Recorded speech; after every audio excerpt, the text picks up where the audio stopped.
outline how it's gonna go. I brought the wrong book though. Damn. I hate when I do this shit. NightOutHipHop.com. Yeah. Holy smokes, I'm no joke out the bullpen. Bringing nothing but heat, leave you hanging like clothespins. He's a beast when he goes in, ice cold frozen. The first round draft pick, number one chosen. That's me. First round. You got first round draft pick? I thought you meant that was your voice. I was like, is that AI? That's the first thing I thought, H. I was like, wait a minute. I did not know the 2 rounds. I did not know that, Tone. Oh no, listen, I ain't taking no shots at your old boy there that you used to do a show with, but I guarantee you I can flow a little bit better than him. I'm not saying no names or nothing. Jay, did you see Wendy's is launching an AI program through their drive-through? H.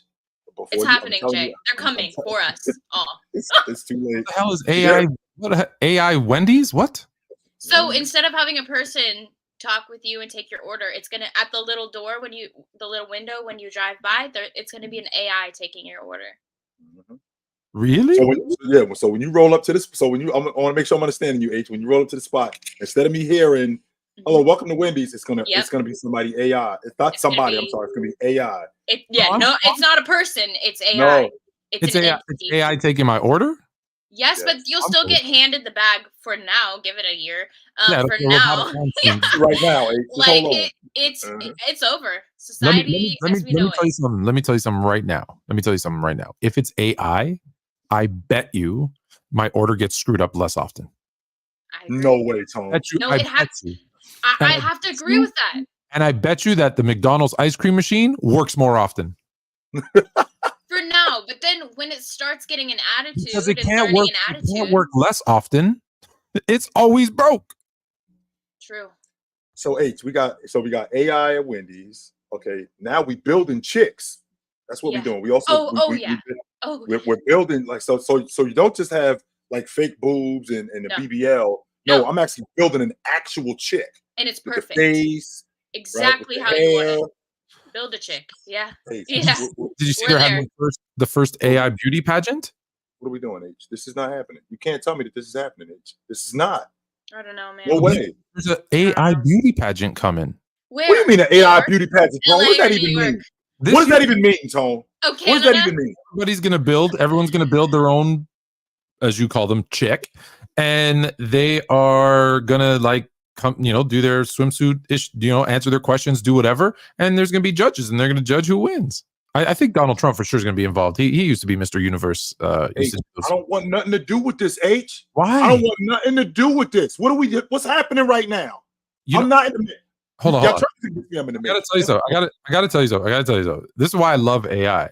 I don't know if you saw my TikTok, but I had that one where Steph Curry was like calling Draymond a bum. Oh, I saw that one on Twitter. Yeah.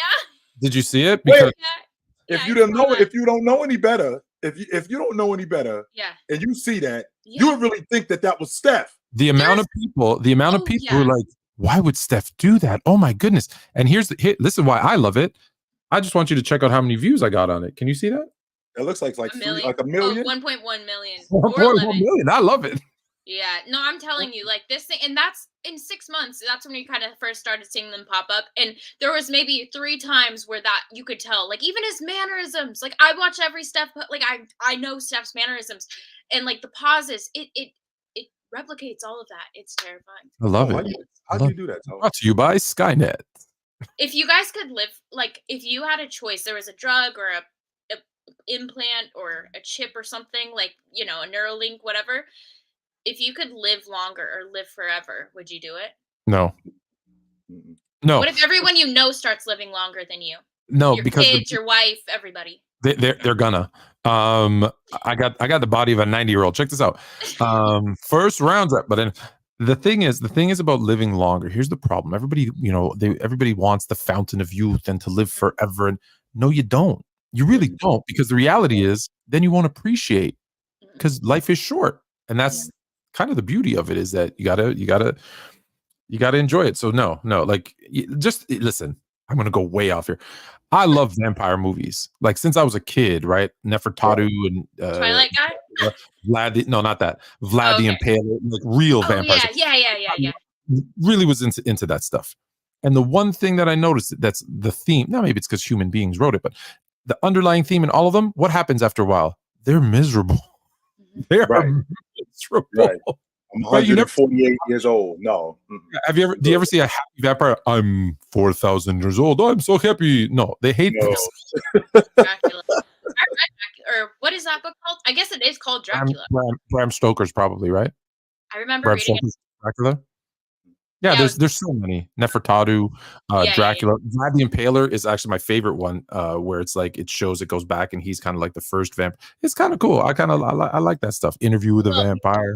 That's good. I would not. And I'll tell you this, I'm 26. I'll be 27 this year. And I think the hardest thing about aging, aside from like what the society tells you, you have to, but all that aside, like life is hard and you get more responsibility and more weight, and it's good too. Good things come, but I just don't think I could live. Like, I don't even want to, I'll live when I live, but I couldn't imagine living past like 100. Are you kidding me? You know what? Though? No. Woodage is right, though. Woodage is right. Leslie Nielsen did do, and Eddie Murphy were both actually happy vampires. That is true. They did do some comedy vampire movies. So you're right. Yes. Blade did not seem happy, but that's maybe because he's not full. I'm trying to imagine being. You brought up. Okay, it's funny because the second you said about kind of AI, and I'm going to fix this in a second. I'm going to turn my camera off in a second. That streak, I know it's driving the hell out of me though. Yeah. But I wanted to ask you guys a question. Are you guys up to speed on this whole sprinkle, drizzle beef going on? Bit, yeah. I'm a big fan. Right. I am a big fan. Let's know. For the record, sprinkle, drizzle is not new. Like, that's been going on for a long time. I know I'm so late to the party. I don't mean Tone. I don't mean like just like a couple of months. No, I'm talking like years. Decades. Decades. Yeah, no, it's not. It's like a year and a half. It's not that old. No, let me make sure I'm understanding exactly what sprinkle, drizzle means. So sprinkle, drizzle. Like you paying you taking me out on a date. Not only are you taking me out on a date, you coming to scoop me. You paying for the date, like you setting me up. Now, last I checked, those people was called pimps. I want to make sure that I remember this correctly. So, I just want to make sure that I remember this correctly. Plus, I have been actually taken out on a date in years past. I have been invited on a date. I have been picked up on a date, and she actually paid. So it wasn't something I reached for my wallet. She was like, "No, I got it." So solid woman. This ain't something that's new. I've learned. I know for 2 days. That's my knowledge of this. You're so my invested in the lore now. I saw it. He's in. They got him. You know what happens with TikTok, right? If you watch a video, your whole For You page. That's it. Your whole For You page is only that. I've been getting sprinkle, drizzled. And here's the thing that's been interesting, because my understanding, and please correct me if I'm wrong, is the ladies started this and they were saying, hey, if you're, dusty, I guess is a word that I did not know. It's a word. Dusty, broke, right? If you can't afford to take me out to, come pick me up or send me an Uber Black, take me to, these really nice restaurants, the Cheesecake Factory is not acceptable. Here's the list of places you can't take me, right? It's got to be like Ruth's, Chris, and etc. And you got to buy me, and you have to have an Airbnb close to the restaurant, because just in case I feel that you're creepy, I need a safe place to get away from you. Yep. And the women have been saying, if you can't take care of me, like that's what you have to be a made man and take care of me. Make $1 million. For a long time, the guys were just kind of taking it. And they're trying to say, yo, check what I got. Look what I have. Yeah, I can handle. I can pay for everything. And then they started to realize, well, hold on. Most of these dudes, like, it was the girl that was there with them before they had anything that really you should be taking care of, not some new chick that just jumped in. So now the guys are like, okay. And what's hilarious is this is a joke, by the way, for those women that don't know. And they started drizzle. And now the guys are like, listen, if you're going to take me out on a date, you got to pick me up. Send an Uber Black, buy me a nice Canelli shirt, give me an Airbnb so I feel safe. You're not going to get me on the first date. No. You got to work, and you got to take me on trips, and you got to pay. And the girls are going crazy. And the funny thing is, these guys are literally watching the girl's video and repeating what she says word for word. And they're like, you're crazy. I'm like, they're doing the exact same thing you did. I am all on board as a married man who's not going to be in the dating. Not invested at all. Yeah, it's TV now. I could sit back and watch and be like, it's like 90 Day Fiance. I can't take my eyes off it. Are you sucked in now, Tone? It's too late. Like a train. It's a train crash. You shouldn't really be watching this because it's trash TV, but you can't take your eyes off it. I just want you to know, I'm going to reach out to the Drizzard of Oz. He's one of the not the originator, but he's one of the drizzle movement. I'm going to bring him on the show just so you know. Okay. That could be him and Father's Day started it. If I can find no debates, if I can find who started it, I'm bringing him on too. It's fantastic. So drizzle. Yeah, I just that's cultural our culture today. I'm so glad I'm old. All right, I'm gonna fix this. I'll be right back. You guys. Okay. I think it's funny, H, that this is the time that we living in now, where you got to be ultra conservative. You got to be real careful about the stuff that you say, but then you can also flip it around, and I can do the same thing that you do. So you want to be taken out on a date? Well, so do I. You want to be picked up? I do too, right? Yeah. The bill comes. I'm reaching for I got it. No, you got it. Oh, okay. All right. That's what we're doing today. You can play the game too. The thing is, what's the root of all of it? It's materialism, and it's nobody has values. And so when you actually dig down, it's actually really sad. But yeah, I mean, to watch it all crash and burn, I can appreciate I can appreciate it. But man, you're so right. It's one of those things. I dig it. I'll take that though over AI. Jay, this isn't funny anymore. It's not a joke. When I saw that, when I sent it to you, the build a chick. When I sent that to you, I was like, you know what? I'm for real in the Matrix. Yeah. No question about it. I'm in the Matrix. Why are you so afraid of AI? Fluent. Okay, a conspiracy. Tone, we don't build people. Tone. They learn emotions. They learn reactions. You can program them to do exactly what you want, which is fine. But what does that mean? Nobody's going to get married or be in relationships or have kids. It's bad. We've been doing that for decades. We've been building people. Listen, let me tell you, there was an episode of The Fresh Prince of Bel-Air from the early 90s where he gets trapped in the basement with his girlfriend, and she takes off her hair, takes off her eyelashes, takes out her boobs, takes out her butt. She's fake. So we've been now. You want to talk about? You can make them think what you want, say what you want. Haven't we been doing that? Haven't been programming people for that our whole lives? Isn't school? But we have free will to choose not to fall into that, though. We have free will not to fall into that. These AIs don't. And you don't think they will? You don't think they're gonna eventually? No, Tone, I don't. iRobot? No, I don't think that. I'm not buying. This is sounding more and more like the Matrix. It is. The more I listen to it, maybe Kyrie was right. Maybe we all. That's what I've been saying. Maturing is realizing Kyrie Irving wasn't so crazy after all. He might have been right that we are in the Matrix. I'm not building a chick. Tisha Campbell episode, absolutely, yes. Everything that I say, or building people to do. Those people are some of the most screwed up people you'll ever meet. Always. So I'm good. No, I'm straight. I love it. So are you believe that Kyrie was right about the Earth being flat? No, I don't believe that. No. I don't know. I'm only going to ask it's real anymore. I'm only going to ask you one question then, because we just had a solar eclipse. Yep. What a solar eclipse is when the moon, because the sun's so far behind, the moon comes and directly aligned with the sun, and you can't see the sun, right? That's a solar eclipse because the sun is so far away and the moon is close. So please explain to me a lunar eclipse when the sun is blocking the moon. I don't Tone the astronomy stuff. I wasn't sleep in class, but I was in class like this. And that was my favorite subject. I just still don't understand it. They could be lying about everything, and we'll never know. All right, you want to talk some hoops? Let's do that. And you know what? What's up, chat? You guys let us know what you think about AI. But for those of you that followed us from PC, we appreciate you. For any of you guys that are new. Oh, and FYI, Mike, you can't boil water, bro. All right, keep going. Mike, maybe we'll get you guys up here later. But playoffs are going on right now. It's been crazy. We got the Wolves are playing right now, right?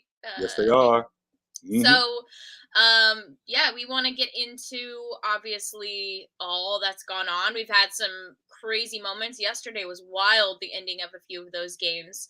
Let's start there. Let's start there, because obviously we want to get into Slayers, but let's start with Sixers because Jay, you just said that you announced that the announcement came through that Maxey was picked for most improved player. Is that right? Correct? Yeah. So what are your guys' thoughts on Maxey and that situation off obviously that foul was turned over and deemed a foul. So a lot going on there between the Knicks and the Sixers. Thoughts so far on that series?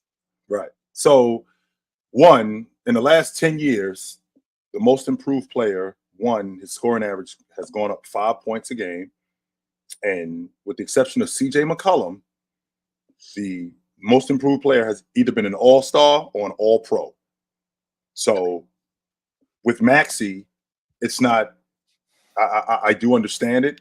Even though, I mean, Kobe White, his scoring average went up 10 points.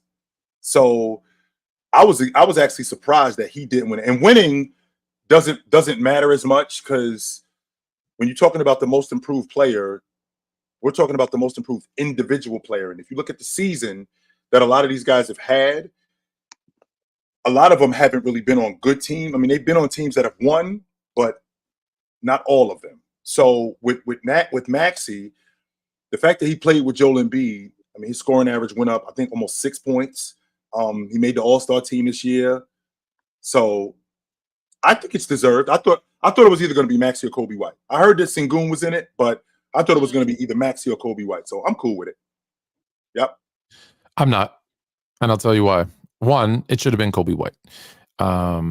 Because the difference between Kobe White and Maxey is that first let's talk about Kobe White first. So Kobe White, hey, anytime you're a most improved player, it's about opportunity, right? Rarely does a guy have the same amount of minutes, same amount of starts, and they just get significantly better. That's the opportunity. They both got the opportunity to play more, and it's what you do with it. Because playing more doesn't necessarily mean your numbers are going to go up. That's part of the problem, right? So with Kobe White, got more minutes, 10 more points per game, field goal percentage went up, 3-point percentage went up, all his statistics went up. So he makes a lot of sense. When you have that big of a jump, when you get that 10 more minutes a game, I think he's taking 7 or 8 more field goal attempts per game, obviously because he's getting more minutes, and he excelled and played great. Maxey is in a similar situation where James Harden's gone, he gets more minutes, he gets more starts. I think he's played 10 more games, he started 30 more games, etc. But here's the issue. He took 5 more field goal attempts per game to score 5 more points per game. That's actually not efficient. To that point, his field goal percentage went down, his 3-point shooting percentage went down. Yes, his assists went up, his rebounding barely, but okay, his assists went up. But yeah, because you had the ball in your hands more. So really all you did was you played a few more minutes, you took 5 more shots to get 5 more points. But all your other numbers, like averages, went down. Your shooting percentage, you were less efficient than you were the year before.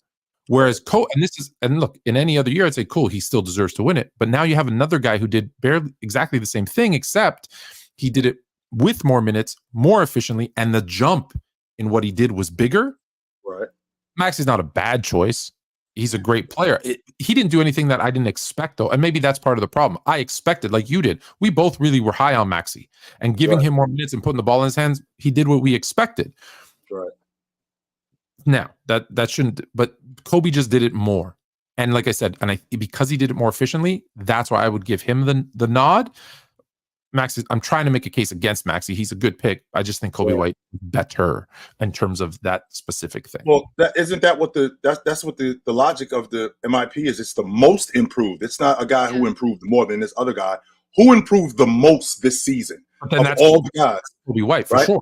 Yeah. Was it Kobe White? Was it Sengun? Was it Maxey? Was it Malik Monk? Who improved the most out of all of these guys? So when you're talking about a guy in Tyrese Maxey, who did make the All-Star team, whose scoring average did go up 5.5, almost 6 points. Okay, sure, Tone. He took more shots this year. Well, he took more shots off the strength that he's playing with a guy who's allowing him to take more shots. Now, 5 shots to 5 points. I don't like the ratio. I don't like it. If I gotta take 20 shots to score 20 points, it's not really efficient. It evens out. Right. It's basically you're having the same game with more minutes, right? Well, but that's why his number. That's why I said he actually, when I say improved, well, his field goal percentage went down. His 3-point shooting percentage went down. That's not an improvement. It's a decline. Not exactly. It's going backwards. Now, when you think about it, it is going backwards. Sure, that's absolutely correct. Now, his team is winning more, so I think that they factored that in, which they don't do. I mean, they didn't do that with John Morant. They didn't do that with Pascal. You know why they gave it to him, right? No, I don't. Because Embiid's out. No, because the final 2 minutes showed that he got fouled twice in that last play. Oh, so they gave no, it to him. No way. The voters felt bad.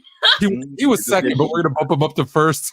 Yeah, I wonder when voting took place. Like, did it take place today? I think it takes place at the end of this. No, I think it's at the end of the season, and then they just at the end of the regular season. So, so for Maxey to take 5 more shots, right? So for Maxey to take 5 more shots, and now we're talking about his field goal percentage. Tone, is it taking a deep decline, or is it around what it was? % or 2 down, a percentage. Okay. So on a % or 2 down, but my scoring average went up, and I was actually better playing with a better player. Now, could we say the same thing about Kobe White playing with DeMar DeRozan? Can we say the same thing about Kobe White when he was playing with Zach LaVine before he went out of the lineup? What was he doing throughout the course of the season? Because Maxey was like this from the jump.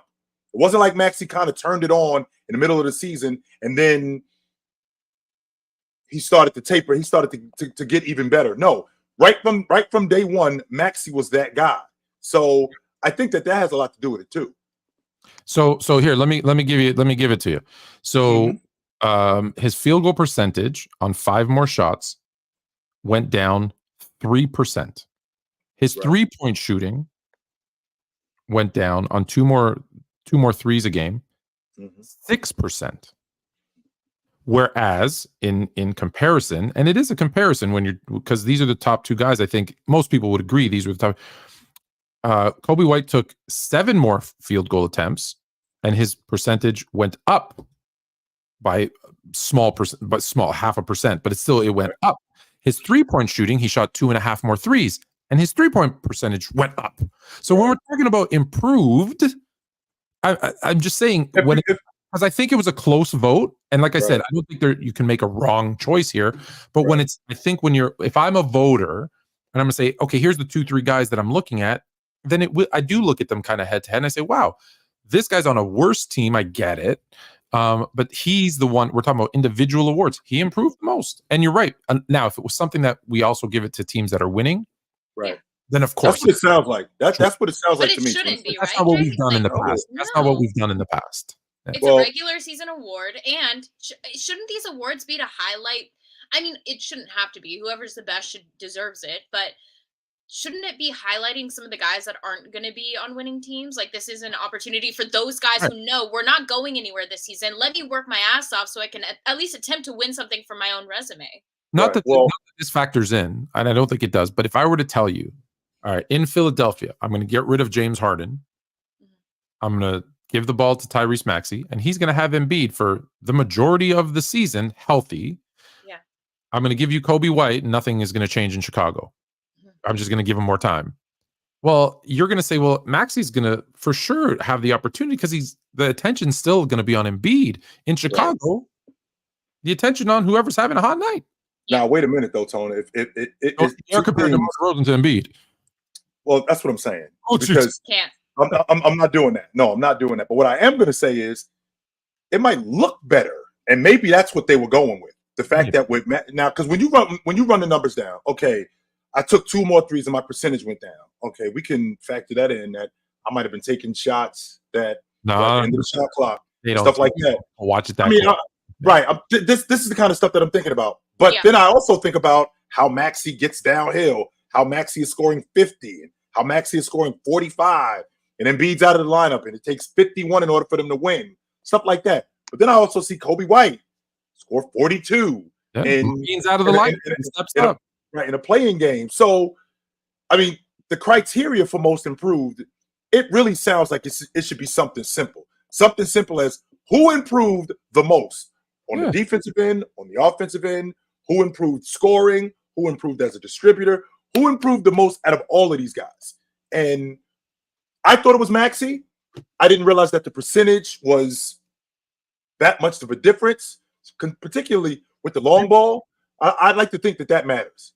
I definitely like to think that matters because a guy like Sengun, who before he got out of the lineup, I mean, they were rolling with him. Yeah.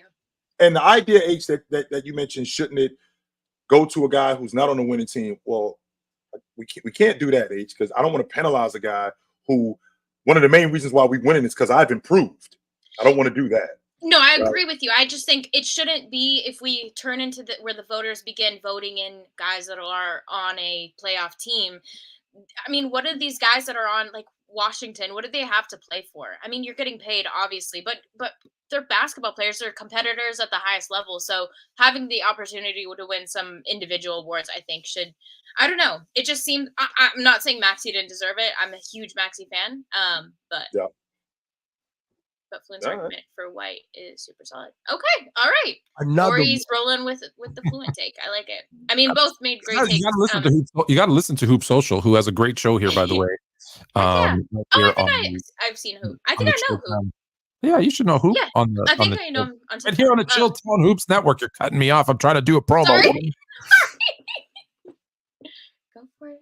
We should mention. This is permanent now. So the last time, the show started on Chilltown Hoops, we moved it to Players' Choice. It went back to Chilltown Hoops when Players' Choice had their little hiatus in January. They took a winter siesta. We were back here for a couple of weeks, but then we went back to Players' Choice. This is now back. It's back. Like I said today on TikTok, I said, where it belongs, right? Fluent and Chill should be on Fluent and Chill. It doesn't make sense. You don't have to pack this stuff again. This is where we live now. Yeah, this is it. We bought a home and we're staying. I repainted, I renovated. It's nothing. We're not going nowhere. Tone's kid, my niece and my nephew don't got to worry about it. If, we got to move again. I got to make new friends. No, can I get settled at the school, please? No, we're good. We're here. The beauty is, and we're building something, right? We've got, I don't know if you know this, Haley, I don't even know if you know this. We have we have 17 shows? No, I knew there was several. I want to give you a quick, can I give you a quick rundown? So we've got the Texas Rangers, We the Boys. It's two guys, you don't know this, two guys that one's a pro wrestler today. The other one's a retired pro wrestler, and they talk Texas Rangers baseball and wrestling, and they're crazy. The one guy's name is like Wild Bill or something. It's like fantastic, really funny. And if you like Texas Rangers, the sports scene is Jesse O. He does ESPN play-by-play for college, and they do their sports show. I'm gonna go through these really fast after this.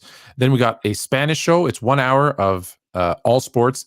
Espanol, a lot of F1, soccer, MLS, whatever. I don't know, but it's all in Spanish for our Latinos. Nice. We got the NHL show, the Leafs Lounge. We got obviously this show. Me and Jalen Carter, we do 6 Degrees North, which is a Raptor show. We got Next.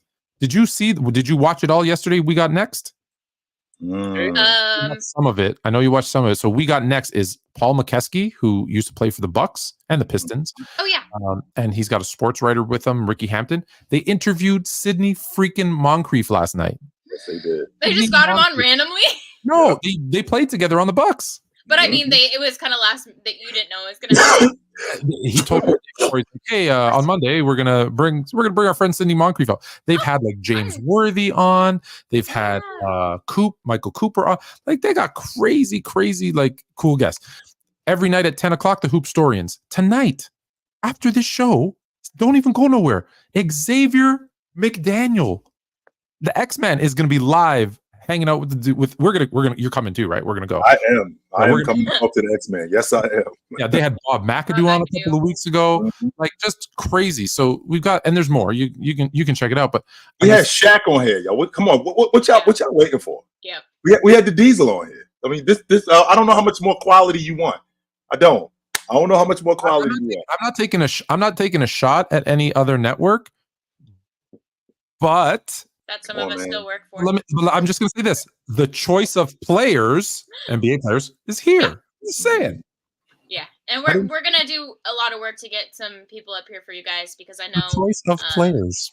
A lot of you have. Did I tell you I've been talking about Michael Cooper? Oh, I forgot. We're still on there. Let's keep going. Yeah. We get Stockton on, and I'm straight. Oh, that's it. You can retire then. We get Stockton on, and I'm good. I'm good. I'll call Stockton up. I'll call. Oh, I got. No, I'm not even going to shout him out. I'm not even going to shout him out. A Johnny Bakari, who's in the chat right now. What are you doing? You clicking those buttons? I didn't what are you doing? Peace, go. No, I didn't click anything, Fluent. Peace, go. I didn't even have my hands near it. Was that you? Was that you, Jay? No, I didn't do that. No. Oh, that was really weird. I just want to say what's up to Johnny. I've been trying to tell Johnny, who got Goat James Kingdom, he should bring his show on here too. He's even though I don't believe it, he should bring it. All right. You want to do the super chat, or you want to? Yeah, let's do really quick. I know it's kind of we probably won't do too much football, but Fluent, what's your thoughts on Caleb Williams? Okay, so I know. Listen, I'm going to be very, very happy if the Bears take Caleb Williams first overall. With the weapons that they have at the wide receiver position, obviously with the addition of I'm going to forget my guy from Keenan Allen. Obviously they got DJ Moore. Like, they've got weapons on offense, improved offensive line, running back. I'd be very happy with Caleb Williams because they're like, he's the next Patrick Mahomes. I always worry. I just want to put this out there, and I keep saying it, and I've been saying it since a long time now. Don't be surprised. Don't be surprised if Caleb Williams is the number one pick for an LA-based franchise come draft night in a couple of days, and their QB, a young stud, comes to Chicago. I'm just saying. Don't be surprised if you see a Caleb Williams basically. We've seen this movie before, Tom. Is that what you're trying to tell me? Don't be surprised if Caleb Williams stays and goes to the Chargers and Herbert comes to Chicago. I'm just saying, don't be surprised. I'll be very happy with Caleb Williams. But I would not be surprised because the Bears have a team, right? Keenan Allen's not a young wide receiver. He's a good wide receiver. DJ Moore is a good wide receiver. He's not a young wide receiver. Right. The Bears are we've been screwing up for 20 years now because 2006 was the last time they made a Super Bowl. I think they're like, maybe if they can flip for someone more established, and listen, this is no disrespect to Herbert, but Herbert doesn't want to be like what I call him, Justin Rivers. He knows what happens in LA. They find ways to lose regardless of the quarterback. I don't know, Tone. I think we got something different going on in Los Angeles with Harbaugh. But hold on. Harbaugh, that's not his guy. So maybe Harbaugh's coming right out of college. So, hey, who was the best college QB? That's Caleb Williams. I'm familiar with him. I want to bring in my LA guy. Right. I want to bring in my LA guy. I'm in LA. We're both right out of college, and we grow and build together with that. Most important, the rookie quarterback pay. So now I can use that money everywhere else because Herbert's due for a big, big payday. So Bears want to win now. Well, here you go. Here's a guy who's already been in the league a couple of years now. He's figured it out. Boom. Everybody gets what they want. It's actually a great trade for everybody. And listen, I'm not even as high on Herbert as Jay is. I'm just saying, though, from a outside looking in, it makes sense for everybody. Yeah, I don't know if you know this, H. I'm a Justin Herbert stan. I know that. I do. Okay. I'd like to see him leave LA. I mean, he's been so injury prone. You want to go north to the Bay? You guys would be unstoppable. If you had Herbert, I don't talk Niners. We already got a quarterback. We're straight. We already got a quarterback. We already got a quarterback, Tone. No, you don't. Not Herbert. Not Herbert. Good. Yeah, we already got a quarterback. Yeah, but thank you, though. You appreciate it, though. Thank you, though. Look, you wouldn't trade. Wait, you wouldn't trade Mr. Irrelevant for Justin Herbert? No, trust the process. You're lying. I would. I'm fired as a GM if I don't at least entertain it. I'm fired. I am fired. 100%. I'm fired if I don't at least entertain it. But first of all, I got him on the cheap for at least another year. I got him on the cheap. Not only do I have him on the cheap, we're getting better. He's getting better. So, I mean, I think he finished top 3 in MVP votes the year before that. No, I'm not saying no, Tone. What I am saying is I'm kind of rolling with what I got right now. I think I'm gonna do that. He's the one, Fluent. Trust us. Trust us. We may be delusional, but he's the one. Mm-hmm. Just breaking news. Kawhi's back for tonight's game, so that's think about that for a second. Hey, guess who's back? Breaking news. Breaking news. I'm not sick of it. Are you ready? Because That's the breaking news. Because I'm not sick of it. I want to make sure that I'm clear when I say I'm not sick of it. I just want people to understand why I am the way I am with Kawhi Leonard. The way I am with Kawhi Leonard because of his history. That's it. Not because of the player that he is, but because he's got degenerative knees, and it's going to get worse as time goes on. This isn't something it means. I just want to make sure we're clear, Tone. Right? For those of you that I just want to make sure that we're clear on this. Kawhi Leonard is a fantastic player who physically is breaking down as time goes on. I'm on record saying this. I don't think he's going to be in the league in 2 years. Jay, address this because I know this is cap. You don't hate Kawhi. You're literally explaining why. Green. Remember who Green is. Green is a Clippers fan. Oh, are you? Yeah, Green is a Clippers fan, and Green is one of those fans, H, that if you don't think the Clippers are going to win the NBA championship and that Paul George isn't great, you're a hater of the Clippers. So pay him no mind. I hate Kawhi. Right. But that's personal. That's personal. Okay. Yeah. And we know why you hate him, Tone. And and I get it. I don't. I really don't get it. No, I don't, Tone. We were gonna have some great parties up here for a couple of years if he stayed. Yeah, just a little bitterness. But you did have a great party. We had one. We had one. So I think Marc Gasol's still drunk. Marc Gasol hasn't sobered up yet. He's still popping that champagne from 2019. How many people got fired after that move? What move? Kawhi. Nobody got fired. Oh, that was the best case scenario. No, yeah, he was a free agent. They knew the chance. No. But looking at them now and how far they've fallen, what do you think is the talk in their front office right now? No, I'm the only one with the cojones to say this. Okay, Masai Ujiri is the most overrated GM in the history of sports. No, you don't. No, whoa, Tone. Okay, hang on for a second, H, because we're gonna get to the bottom of this right now. All right. Overrated. It doesn't mean he's bad.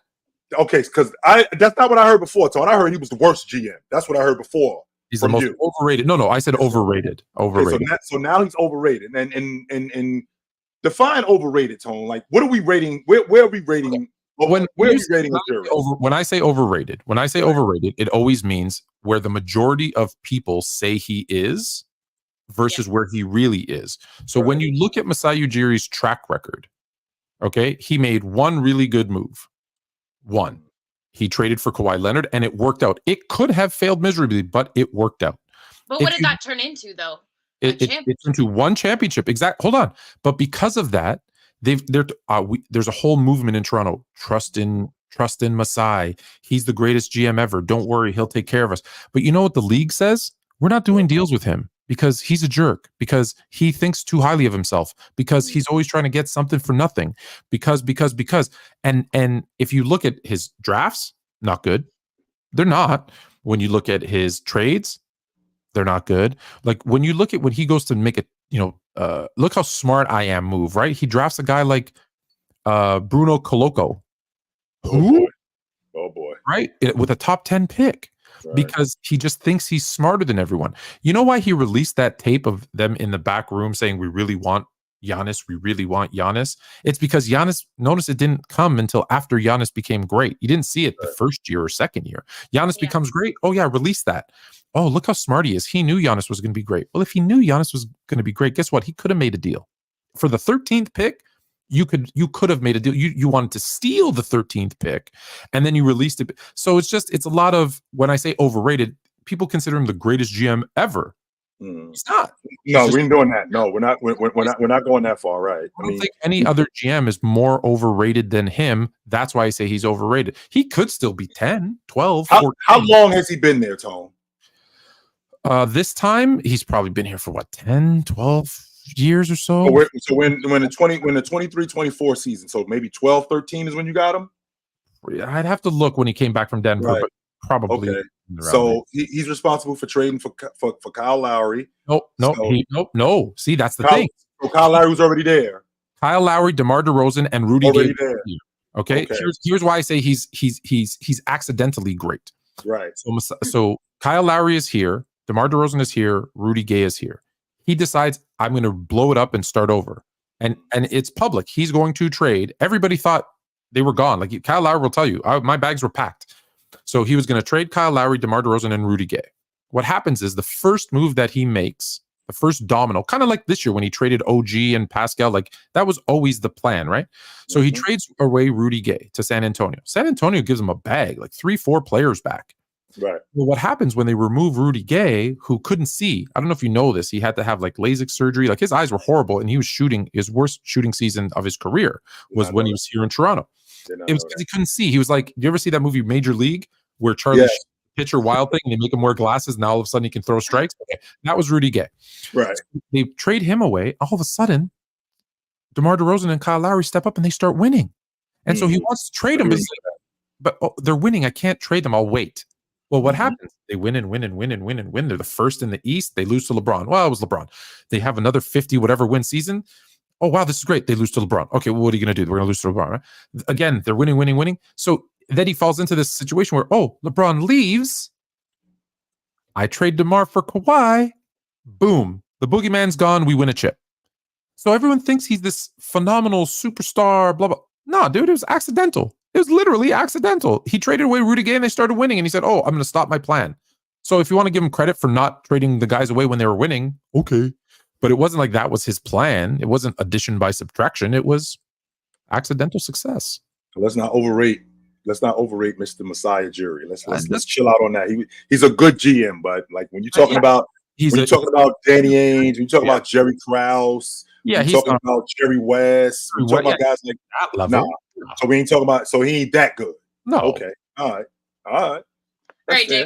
This one's for you from Sports PSP. Chill. If Jokic wins another chip, and it's looking like he might, and MVP, is he a top 5 center of all time? Well, I'm on record saying that of all the positions, the point of all the positions, H, the lead, the 2, the small, the power, and the 5. The 5 is the toughest top 5 to crack of all of them. And when you got guys with resumes like what Jabbar has, who Jabbar's got 6 league MVPs, 6 of them. Not only does he have 6 league MVPs, 6 NBA titles. He's 3rd all time in rebounding. Not only that, he was, before James did it, all-time leading scorer in NBA history. He averaged 30 and 15 for 8 straight seasons. So when you're talking about stuff like that, won the league MVP, I think he won it 3 times in 4 years or 4 times in 5 years, something like that. That's just Jabbar, right? So then when you think about Chamberlain, who they had to change the rules for Chamberlain. And Chamberlain still to this day, I believe he owns close to 90 records in the NBA, which includes before Jordan showed up, nobody in the history of the league had averaged more points a game than him. He still is the all-time leading rebounder in NBA history. He still averages the most rebounds per game in NBA history. He still holds the record for those that don't know, Tone, my man over here, who doesn't think he's a real person, does actually exist. He still holds the record for the most consistent. George Marcus. I believe in George Marcus. Google it because you guys don't know who he is. Google George Marcus. He still holds the record. He still holds the record for the most consecutive shots made in a game.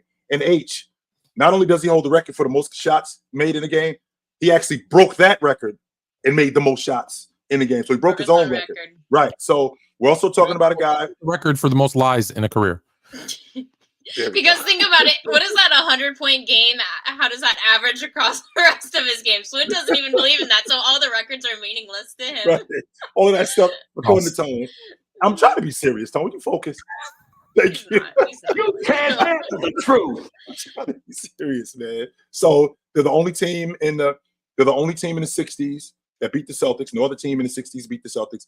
The NBA championships that Wilt Chamberlain has, they're all-time great world championships. Again, they're the only team in the 60s that beat the Celtics. In 72, when they won the NBA championship, when he finished 2nd in league MVP votes, I believe he was 33 or 34 that day. They had set the record for most wins in NBA history. They had won 69 games that year. And he won the final. And he won Finals MVP that year. He averaged almost 20 and 20 in the finals. So should have been Jerry West. The stuff that Chamberlain did, right? The stuff that Chamberlain did can't be surpassed. Then you have Russell, right? Russell, who averaged 20 and 20 for 4 straight years in the playoffs. Chamberlain's the only other guy in NBA history who could say that. There's nobody else who could say that they've ever done anything like that. I think Russell's got 5 league MVPs. Of all the stuff that he's second all time in NBA history in rebounding. Just stuff like that.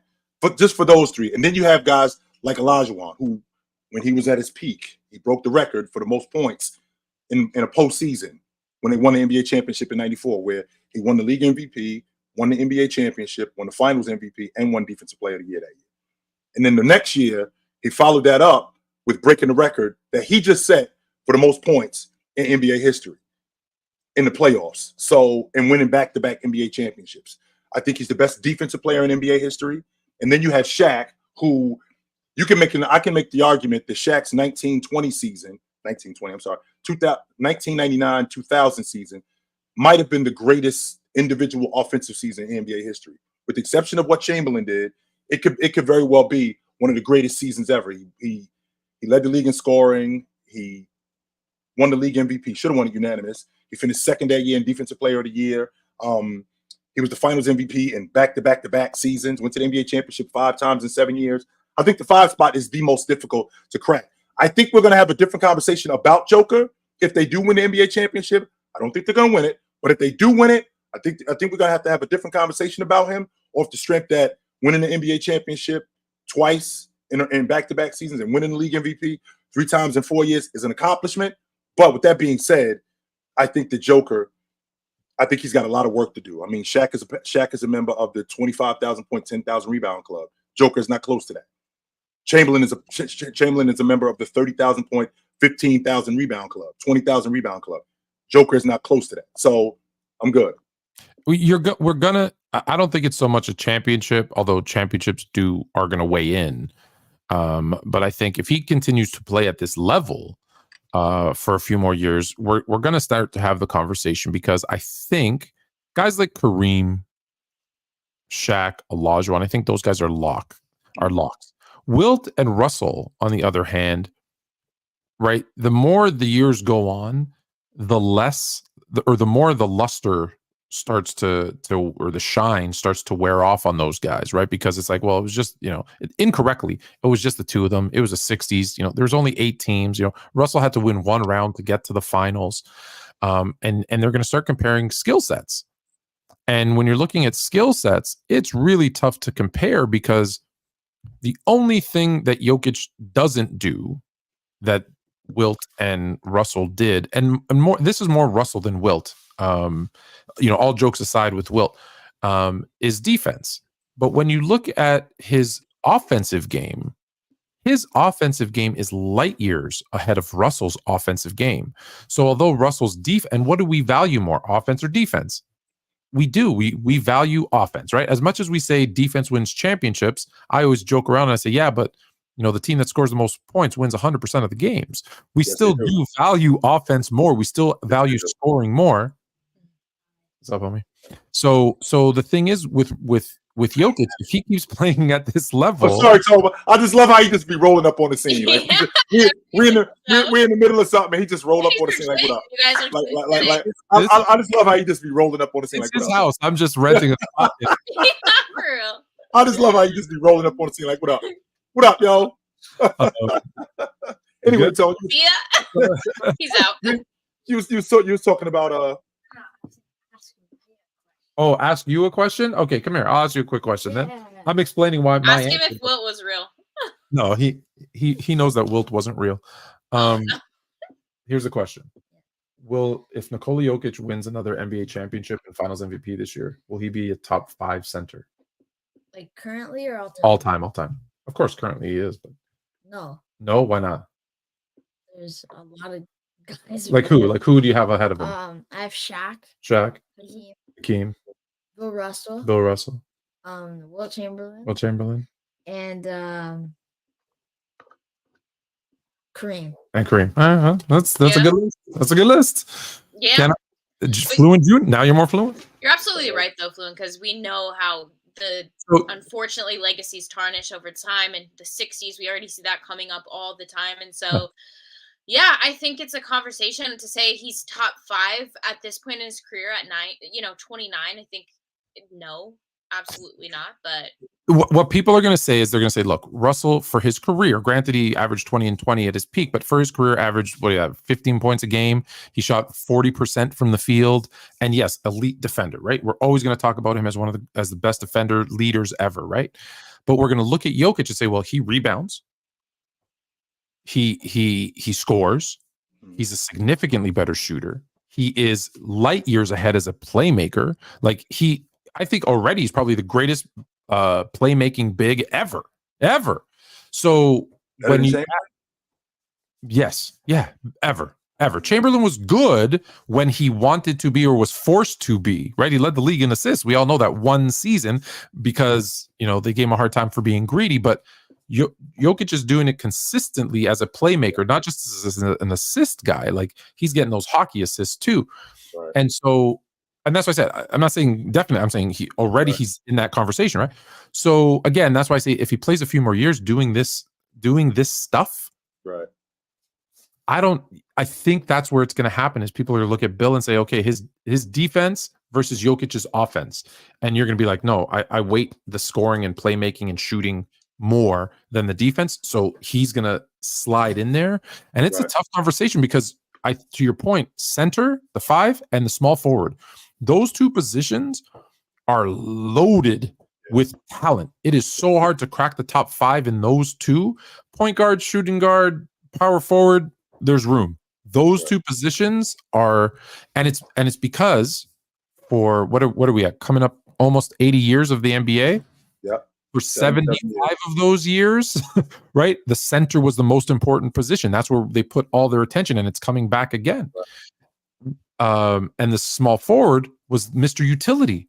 So when you look at someone, an all-around player who can, handle the ball, pass, defend, rebound, score, it's the small forward. So that's why those two positions are tough. But the difference, though, Tone, is when you think about the 5 spot and you think about how integral the 5-man was and how long lasting he is over the years. Like, even though, don't get me wrong, H, I know the 5 spot has changed, right? I know that the guy he's moved a little bit further away from the basket. But one thing that I have found out about the game, it's circular. What I mean when I say that is that things that go around, they come back around. So Tone, you just brought up the idea of scoring, how prevalent scoring is in this era. So what happens when we get a defensive 5-man, right? What happens when we get a defensive 5-man and we get back to the NBA championship? We're in a copycat league. So that's what's going to actually help us win. If I remember, Ben Wallace, Tim Duncan, Shaq, these guys are when they were winning. So I'm looking at this Minnesota team. And what happens if the Minnesota Timberwolves win the NBA championship, Tone? People are going to look at and get a ton of credit. It's not going to be fair. 100% Anthony Edwards is going to get a ton of credit. However, that team is going to be predicated on their defense. And there are going to be some people like you and I who actually know basketball, who recognize how important Rudy is. And there's going to be some people in front offices going, wait a minute, we might need to get back to that. Look what Cleveland is doing with their front line with Jared Allen and Evan Mobley. And you and I are going to have that conversation, but for the masses, right? Watch this. Is Gobert a top 10 player right now? He is not. He's not. So what is going to happen in a few years is when the conversation happens, we're going to be too old in 10 years to have this conversation. At least I am. I'm going to be dead. They're going to say, oh, Bill Russell. I won't. Bill, I'm going to live forever. I'm a vampire. Have you seen my fangs? They're going to say Bill Russell was a modern day Gobert. So how could he be better than Jokic? When Jokic clears Gobert right now. There you go. They're saying it right now. So that's going to be the conversation. And I don't think that it's wrong. It's kind of unfortunate. It's unfortunate people are born when they're born and they play in the eras that they play in. Yeah. But there's certain players where I think era doesn't matter. The LeBrons, the Jordans, et cetera, of the world. But I think there's other players where I think the era does matter because Wilt and Russell in particular played in an era where it was like feed it to the center, and everybody else just kind of hang out. And it was 8 teams. It's tough to fight the 8 teams. You know my logic with the 8 teams, Tone. You already know how I feel about that. Best every day, and that position was the only one that was loaded. I get it. I just think as we move forward, it's gonna be tough. It's gonna be tough. Mm-hmm. It's also an interesting thought to think, like what you said, Fluent, about, the league is copycat. So we saw that with Golden State, where a lot of, they figured them out real quick. I mean, it worked for them until it didn't anymore with the small ball lineup. But it is interesting if we see a Cavs or a Gobert. I mean, every team has a big, but it's such a, they've gone big and they've gone deep. So do you think there's a point where focus though? What does he say? Oh, sorry. Of course, we're going there. Focus though. Keep going, Age. I'm with you. I'm with you, Age. Wow. I'm with you, Age. Okay. Take I'm a with moment. you, Age. Oh, now Keep I'm freezing. So no, you go. I was just gonna say. Oh my God. And here we are, ladies and gentlemen. This is what we do around here. This is what happens. But I'll just while her camera freezes, it allows me to say this. It allows me to say this. When we say it's a copycat league, that's easier said than done, right? When Steph and Clay started winning, and everyone's like, "Oh yeah, let's get great shooters." They're not growing on trees, so no. Right. If Minnesota wins and they're like, "Oh great, let's get a defensive big who blocks everything with a superstar guard like Ant," and sure, find them. Good luck, right? When Rudy and Chet start to win, because they will here in a few years. Oh, cool! Let's find a 7'4" dude that can dribble and shoot. No. Yeah. Oh yeah. Oh, there's one on the corner. Like you can't just. It's not that easy to do. No, it is not. And I think that's where teams fail. Yeah. Right? It's because every league is a copycat league, but they say, "Oh, that worked for them. Let's try to do what they did." Right. No. Come up with your own, and that the people who are doing that, they're doing different things. Those are the teams that actually end up having the success, because no one would have said, "Oh yeah, let's find two guys like Steph and Clay," before we knew who they were. Yeah, let's let our 1 and 2 just shoot the lights out, and let's let our power forward or our undersized 6'9" center bring the ball up, and let these two guys shoot 23s a game. No one was saying that, but Golden State went, "You know what? Let's give it a shot." Yeah. And it worked. So, that's why it worked, is no one else was doing it. And we also forget, Tone, that when you talk about this copycat league, we also forget that, like, the teams who win it, like, this didn't just happen yesterday. Like, we've been building this thing for quite a while. Oh, yeah. This is something that, like, with Steph Curry and Klay Thompson, we didn't just get these dudes last year and they just figured it out in a year. No, it took a while for them to do that. Just like when the Minnesota Timberwolves, as good as they are, and as good as they're trying to be, if they end up winning the championship. First of all, Rudy's been in the league almost 10 years. That's number one. Cat's been in the league 8 years, I think going on 9 years, right? Anthony Edwards been in the league 4 years. So Mike Conley's been in the league 17 years. So these guys aren't kids. Like, they've been in the league for a long time, and they've been trying to develop something. Now, as far as somebody has said in the chat, does the Rudy trade look bad, or does it look better now?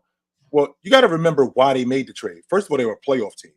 So those picks that they were giving up are because of what's going on right now with Minnesota. Minnesota finished what? Second in the league? They finished second. I'm giving up the number 27 or the number 28 pick in the first round. If they win the chip, it's number 30. Right. I'm not. I think it's at the end of the season, Tom. No. Is it the end of the regular season, or is it the end of the season overall? This is actually what I love about what they do. So Right. at the end of the season, all the teams that haven't made the playoffs go into the lottery, and the odds are basically based on your record. Right. And then what happens is the next picks are based on where you exit. Okay, that's what I thought. If you win the chip, you're 30th. If you lose, the team who loses gets 29. If you lost in the semis, 28, 27, Right. I like that they do that. That's actually really good. Right. But you're right. 27, 28, 29, 30. It's going to be a right. I don't think that they, in terms of that trade, I don't think that they were really concerned with those picks right now, off the strength that Minnesota was building this unit to win right now. They weren't building this unit to win in 5 years. They were already a playoff team, and Rudy was basically the difference defensively. So now we get Rudy, and we back in effect. We're right back in it. So no, I don't think that they're concerned with I don't think they're concerned with those picks. No. And listen, we're gonna get to the title of the show, which is NBA playoffs, all the lies. But we touched on the Sixers, and I just want to put a ribbon on that. And because the 2-minute report came out, NBA did say Maxey was fouled twice. That wasn't called.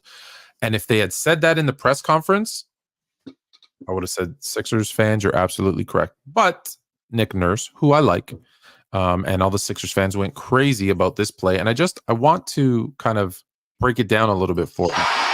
Gets a prayer of a bounce. Timeout. 2-point game. Maxey hits the deck. Hart takes it from him. Shot clock is off. Okay, so let me pause it right there.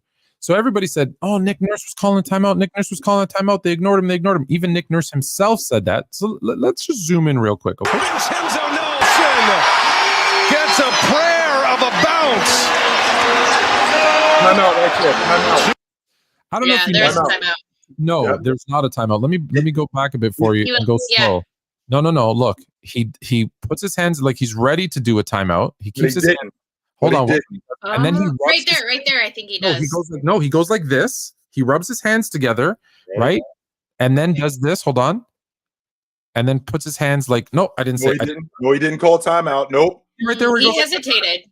Right. Here's why he hesitated. So you can go back and watch it. I'll show you the rest in a second. So what happens is Kyle Lowry, I believe, is trying to inbounds the ball. And that's why I have it. You'll see in the little small screen so you can see the timing of this because it's matched up perfectly.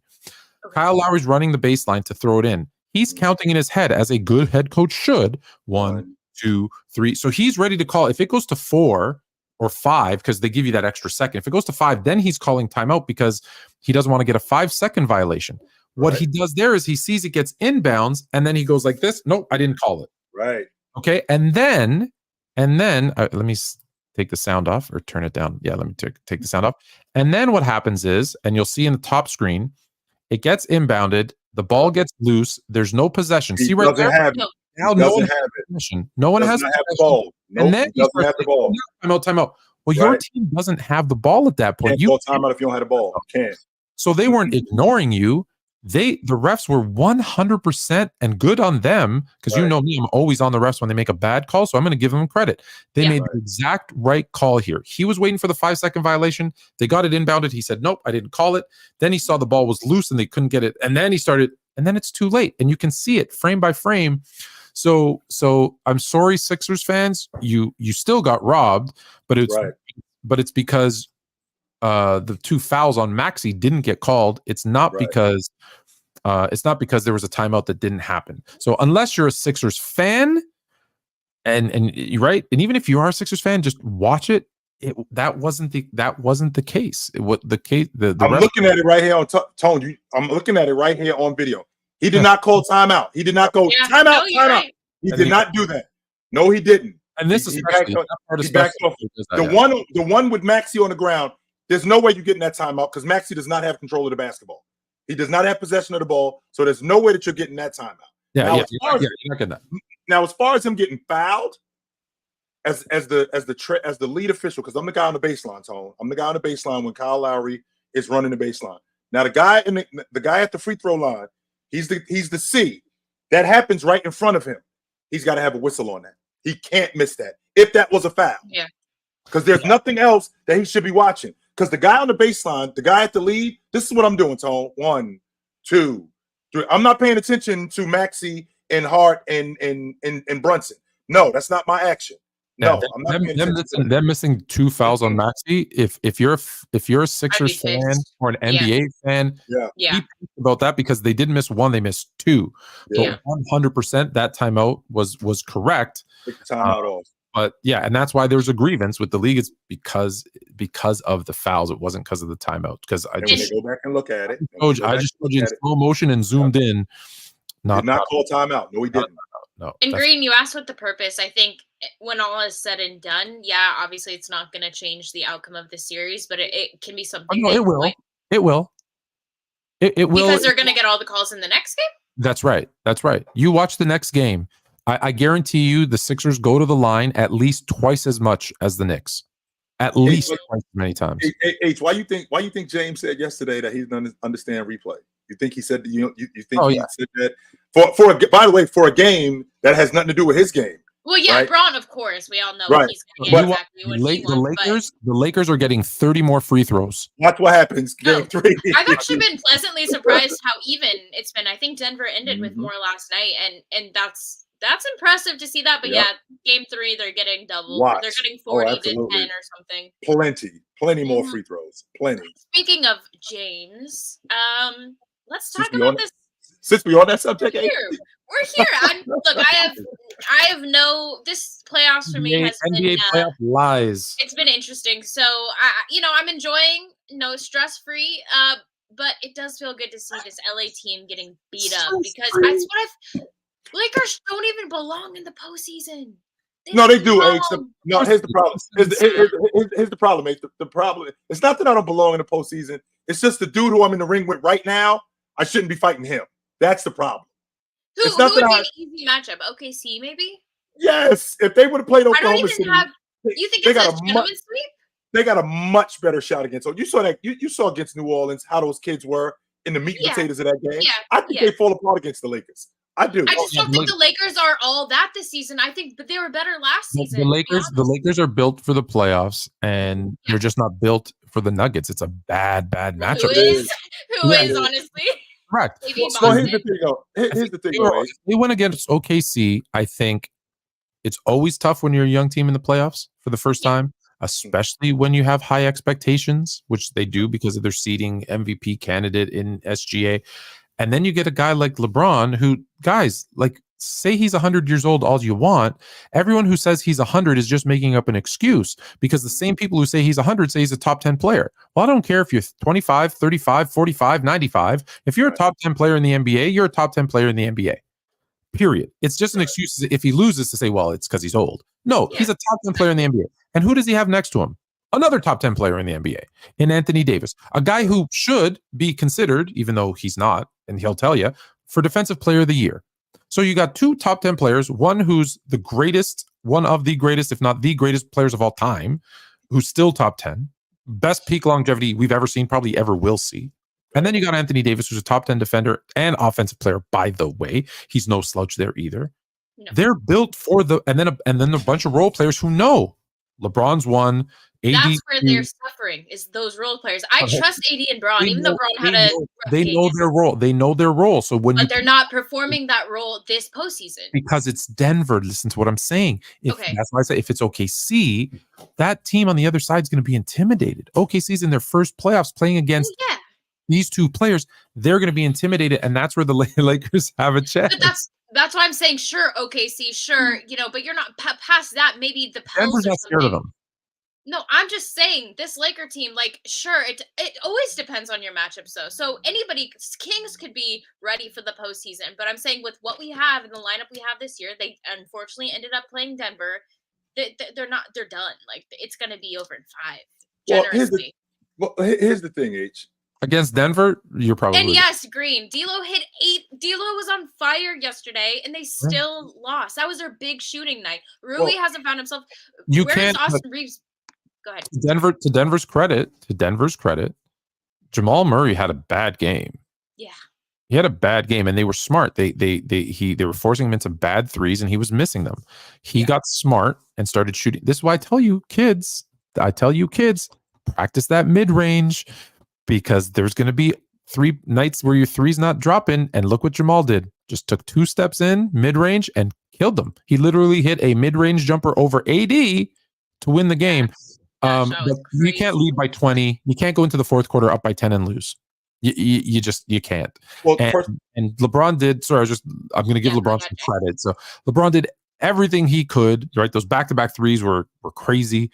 But you got to get stops. Tone, we live in a different NBA today. 10 points is not a lot of points. That's 2 possessions, and we right back in it. It's a 2-possession game. So that's number 1. Number 2. When you're talking about this Laker team and this Denver team, I don't feel like I did last year, where I just felt like they were better. I still feel like Denver's better, but I feel like the Lakers are closer. With that being said, they still getting swept. They still get swept. The games are more competitive, Tone. I'm not going to argue that. I mean, they lost on a buzzer beater last night. Okay, not only did they lost on a buzzer beater last night. Not only did they lose on a buzzer beater last night, the game before that, they lost in a dogfight. James didn't shoot in the fourth quarter. Last night, Anthony Davis, he doesn't take a shot in the last 7 minutes of the fourth quarter. He doesn't shoot the basketball. It's the same Anthony Davis who they were going after Joker. They were going after him, Tone. 24 points in the first half. They straight went after him. Now we get to the second half, and he doesn't touch the basketball. Crazy. 4 straight possessions, and he doesn't take a shot in the last 7 minutes. And that's not aggression either. That's not a guy who's not being aggressive. That's also coaching. That's also my lead guard. You got to get the big fella involved back in the game. You have to get him back involved in the game. But with that being said, the defense that they played on Jamal Murray, I can appreciate Jamal Murray having a quote-unquote bad game. He had a bad shooting night. He wasn't terrible yesterday. Yes, and that's what I meant. Right? He wasn't terrible. He went 6 for 8 in the fourth quarter. Up until that point, they were doing a pretty good job on him. Yeah, right? For the 2 games, he's 9 for 40, which is not a good sign for the Lakers because he's not going to keep shooting that poorly from 3. No, he's not. Just like Jalen Brunson is not going to. He's going to start hitting, and you're in trouble. Right, he's not going to keep shooting like Us Canadians shoot threes. I'm just letting you know. But D'Angelo Russell gave them one of the better efforts that he had given all year. That was huge. Rui Hachimura has to be better, and not only does he have to be better, Darvingham got to put him in better spaces in order for him to score. They don't need anybody else. Let's kill the logic. They need this guy. They need that guy. They need this guy. That's a cop out, and I'm sick of hearing that. You guys have what's necessary. To your point, Tone, when you have 2 top 10 players in the NBA. The other guys fill it out. The other guys, not only do they fill it out pretty good. You got a pretty good long ball shooter in D'Angelo Russell. You got a good guy. You got a guy who stretches the defense in D'Angelo Russell and in Austin Reeves. You got good defenders, right? So with that being said, you got an elite defender in Anthony Davis. With that being said, you get up 20, you should be able to hold serve when you're up 17. How do you do that? You get the big fella back involved in the game. And you get him the ball on the block, because if you get him the ball on the block and he starts scoring, what does that mean? He's going to start rebounding more. He's going to start running the floor more. He's going to start to protect the rim more. He's going to do those kind of things, as opposed to, when I don't touch the ball for 5 trips, Tone, what are we doing? Listen, we've said this ever since AD got traded to the Lakers. LeBron is your best player, but Anthony Davis is your most important player, and you have to keep your most important player involved. And you're right, it does come down to coaching. It comes down to your lead guard. It comes down to LeBron too, as the elder statesman, right?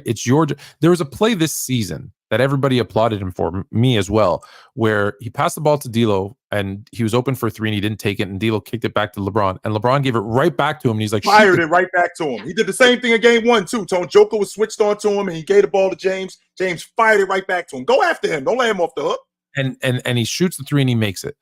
He has to do some of that where he's like, he gets the ball and he's like, why aren't we giving the ball to AD? Boom. And if AD doesn't call for it or if he kicks it back out, it's like, no, dude, you need to do this. So to a lesser extent, him too, but as the elder statesman, that's your role too. So that's coaching, that's the lead guard, but it is a little bit LeBron too. That's the only way they're going to win a game. Forget the series. You need to start with a game. Yes. Especially after that, after what we witnessed, and just taking the wind out of their sails like that. Like they thought, I mean, they knew it was going to be a rough close. But that was your best chance to steal one in Denver. And if I may, let me just do hockey for 4 seconds, right? The Toronto Maple Leafs haven't beaten the Boston Bruins in a series since 1959. Come on, Tone. 1959 years, yo. That's 65 years, man. So they're playing them this year. They get killed in game 1. Shouldn't have been on the same ice with them. Yesterday night, it's 1-1. They go down 2-1, and they fight and claw and win 3-2 in Boston. Well, guess what? That was the game, and they almost lost it at the end, right? They had some chances to blow it, but that game probably means so much, and I relate that to the Lakers. It's the Lakers had the opportunity to steal one in Denver, and that changes the whole dynamic of the series. Yeah. And when you can't do it, now it's like nervous, make them lose sleep. Like you don't want them to be spilled. Not that they are, but I think that game was. You're going to LA, sure, but I just don't know. So what happens? Okay, sure. I can get with your logic, H. We're talking about a Boston. We're talking about a Laker team that has lost to Denver 10 straight times. Give me a break. We're killing it. To lose to them 10 straight times. I can get with that logic, sure. But ultimately, what did Denver really do? All they did was hold serve. Okay, now you have to go back home and you have to protect your home floor. What happens when what I don't want to do, H, is I don't want to look too far down the road, right? Yeah. I just want to deal with game 3. I'm not thinking we got to win both of these games. No, let's just stay right here in game 3. Okay. Let's deal with game 3. If we can win game 3, how can we win game 3? And if we can win game 3, we got a series. And one thing that I found out, and this doesn't apply to Denver right now because they own the Lakers, beating them 10 straight. But one of the things that I found out, man, it's a lot more difficult going back home tied 2-2, being up 3-1. It's a lot more difficult. Are you saying you're not asking for a season? You're not asking for a series. You just need one game. That's it. Just one, Tone. That's it. One game. Once you get one, then one game. One game. That's it. I'm with you because I think just the fashion in which they lost, that hurts. It does. It's almost it's funny. And for those of us that have played, as much as you hate it, it's sometimes better to lose by like 15, 20 where you weren't in it. You just, hey, it's a bad game, chalk it up to a bad game. Out. Yeah. When it's like that, a last second heartbreaker in a game that you were up pretty much the whole game. In a game, AD just dominated, and I mean he was on fire. And then what happened? What happened coming? Was it just better defense? Would you say that switched it up? Do you think we always talk about Joe Mazzulla with Boston. Why don't we talk about Darvin Ham? Or is that just we do something we can? We do. What was that adjustment coming out of the Darvin Ham gets this planet? Do you know what planet that is? Jupiter. Uranus. What? That's Darvin Ham. Hey yo. Oh, hey yo. Hey yo. Okay, we have a few super chats, and then we will. Okay. And then we'll talk about more lies. Or invite you up to talk about your playoff lies. Yeah. Great point. So Ori Bryce said, "Tell me why Wemby should win Defensive Player of the Year." I can't tell you why. Tell me why not. Tell me why he should win, Depoy. He shouldn't. Okay. Why he should? I'll tell you why he should. He won't, because that's not how they vote.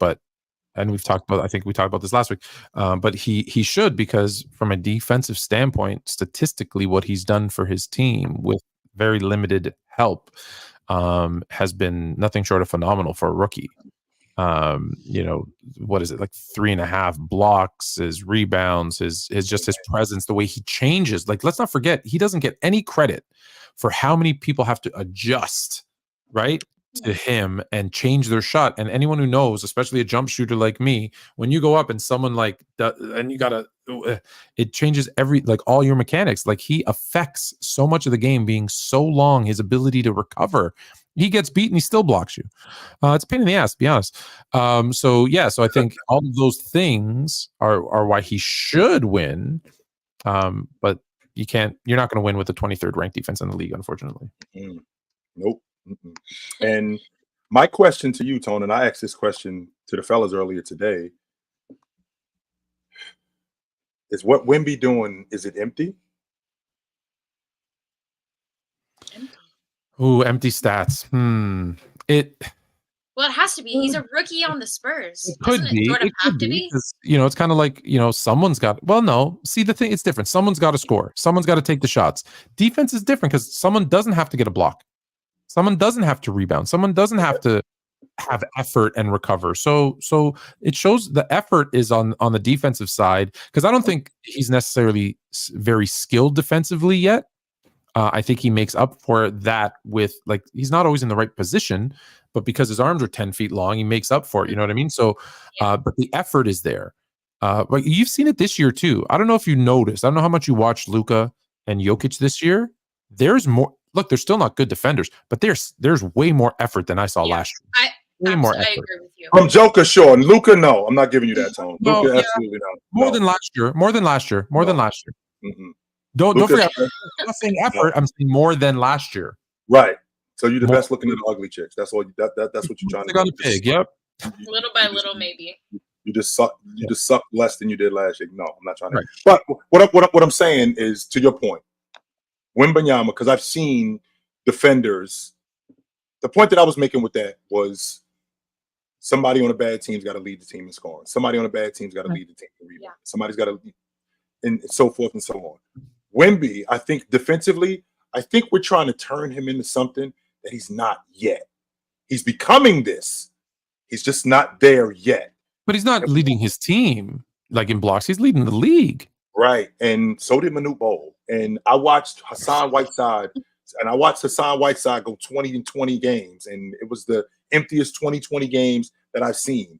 I've seen Victor Wembanyama, who he's going to need some help closing out. He's got to learn to close out better. He's got to make better decisions around the rim. His ability to block shots, it's exactly what you said. I'm just bigger than just about everybody, and I'm standing in front of the rim, and I'm basically a fly swatter. That's what I'm doing. I don't even know how to block shots yet. I don't even know the art of blocking shots yet. I don't know how this works, right? I don't know the art of closing out and actually staying in front of a guy on a perimeter on defense. I don't know how to play post defense without fouling yet. I don't know how to do that yet. But once I learn how to do it, I'm going to be pretty impossible to deal with defensively. I think we're trying to turn Wemby into something that he's not yet.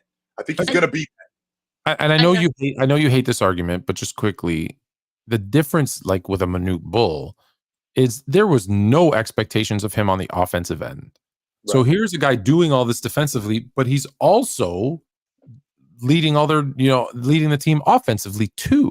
So that's where I think, even I hate to, Ben Wallace, you didn't expect anything from him offensively. Dennis Rodman, you didn't expect any. So I'm not going to necessarily, whether it's fair or not, I'm not going to compare his defense to theirs because that's all they had to do.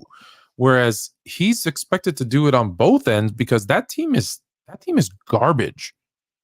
That team is hot garbage. So I give him credit. Like I said, he's not going to win it, but I think if it was any other year, we're still. If it wasn't his rookie year, we're probably having the conversation.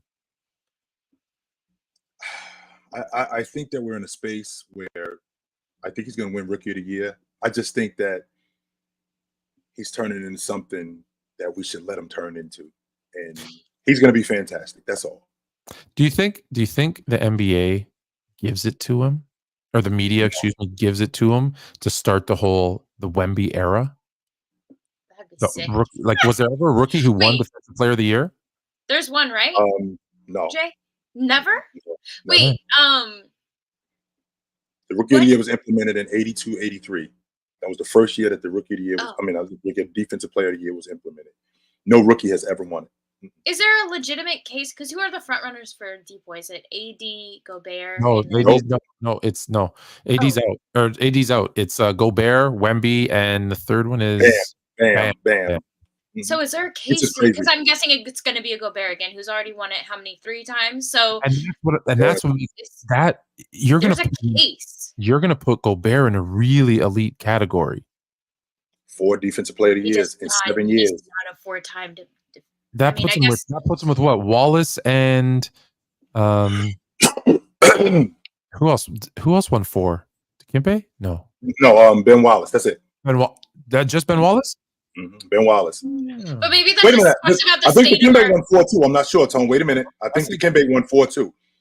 Yeah, I think. And Green, stop Green. Just so you know, Wemby did not average 4.5 blocks this year. No, he didn't. He averaged 3.5. 3.6. No, he did not average 4.5, almost 5 blocks this year. No, he did not. So stop. Chill out, yo. Relax. Well, go ahead, H. I'm sorry. No, I was just gonna say that also speaks on the defensive quality of our league today. I'm not a huge Gobert fan, but I do think we need to be. He said 4.8. 4.8 stocks. What does that mean? 4.8 stocks. What does that mean? I don't know what that means. Steals? I think you mean block.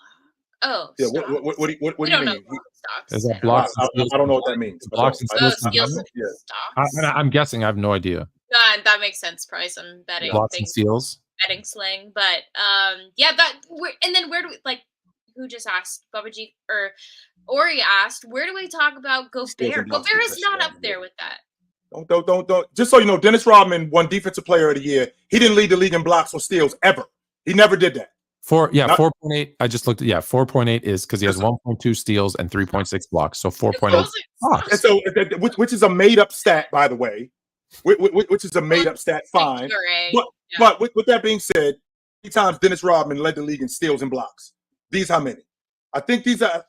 Did Draymond lead? Did Draymond lead the league in blocks or steals ever? How about Kawhi Leonard?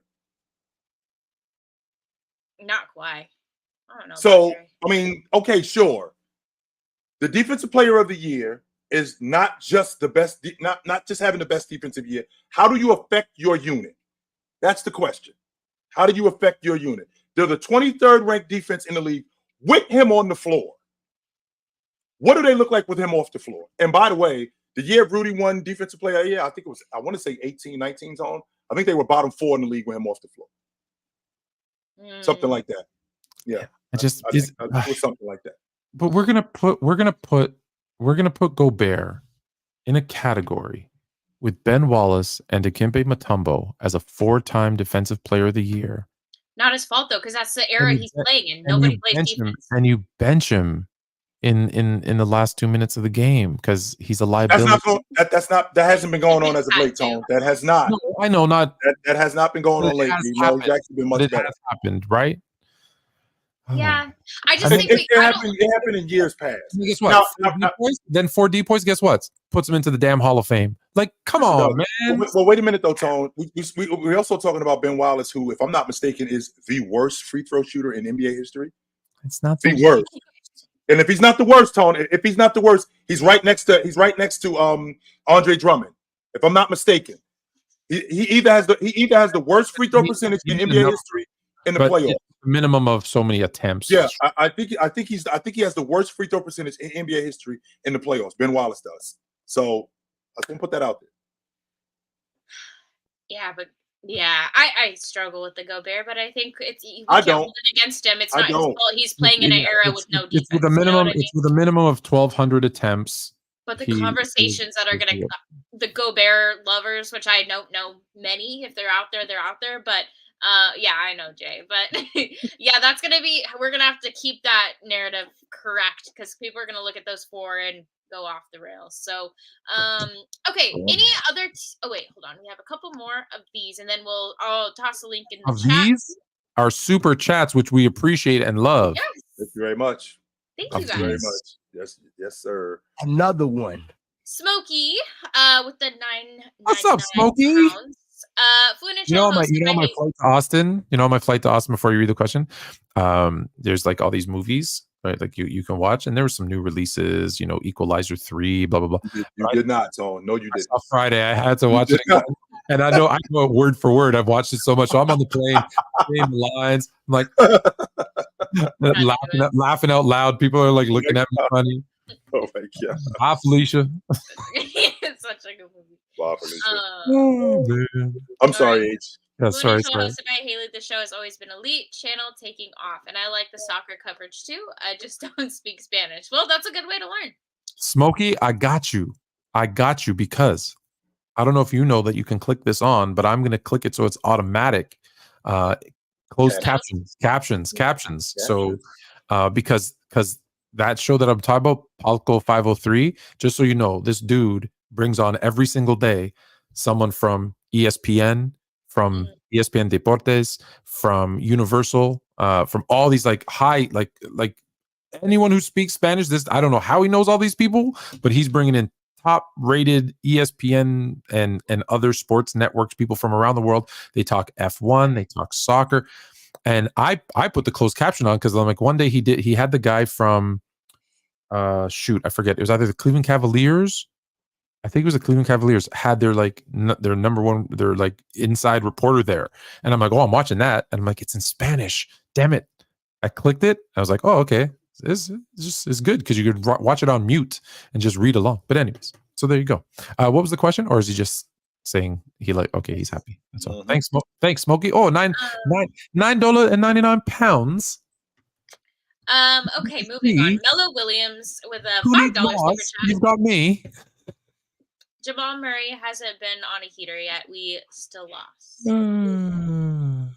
Yeah, Jamal Murray hasn't been. Yeah, that's what I'm telling you. He was 9 of 40 from 3. He's gonna kill. Yeah. Law of averages, man. He's going 10 of 12 in the next game, dropping 40 points. Aaron Gordon was the adjustment. Yeah.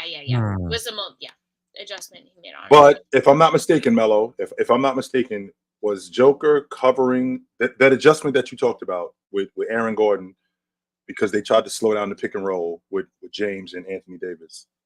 The Joker, when they did slow that down and they went back to when they went back to their ISO offense, was Joker not covering Anthony Davis one-on-one? Because I'm 100% confident that he was. They just stopped going to him.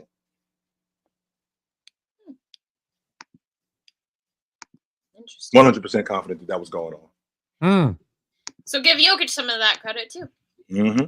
All right, you guys, I'm dropping the link. If any of you want to come up, rant, vent, hype us up, or just break down some of the biggest lies exposed so far through the first and second games of the playoffs, feel free to come up. I'm gonna shoot that out now.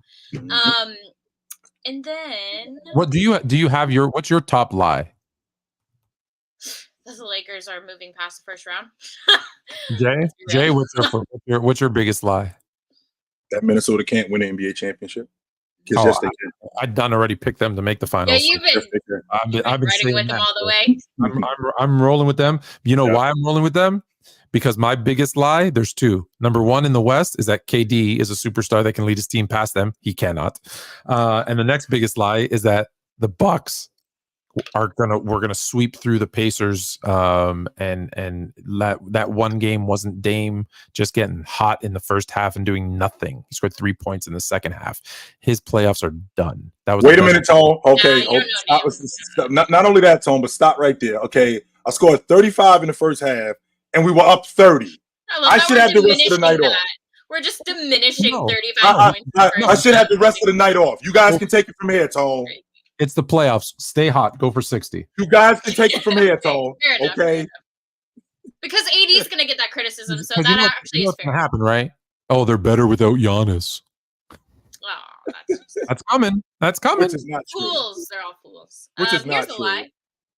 Yes. Here's a lie. I love this one. All right, Ori, come up, dude. She sent the link. Did you put the link? Yeah.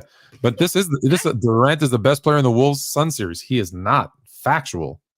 I want to stop this right here, though. Can we be honest really quickly? New generation, baby. The new generation. The greatest era of basketball is right. KD gets a hell of a lot of hate, but the thing is, KD, we are doing KD wrong. He's been hated on all season. Like, what can he do? This isn't a KD thing. This isn't his. It is a KD thing. He's not that guy. Yeah. And wait a minute, Tone. There's a difference between being a better player and playing better.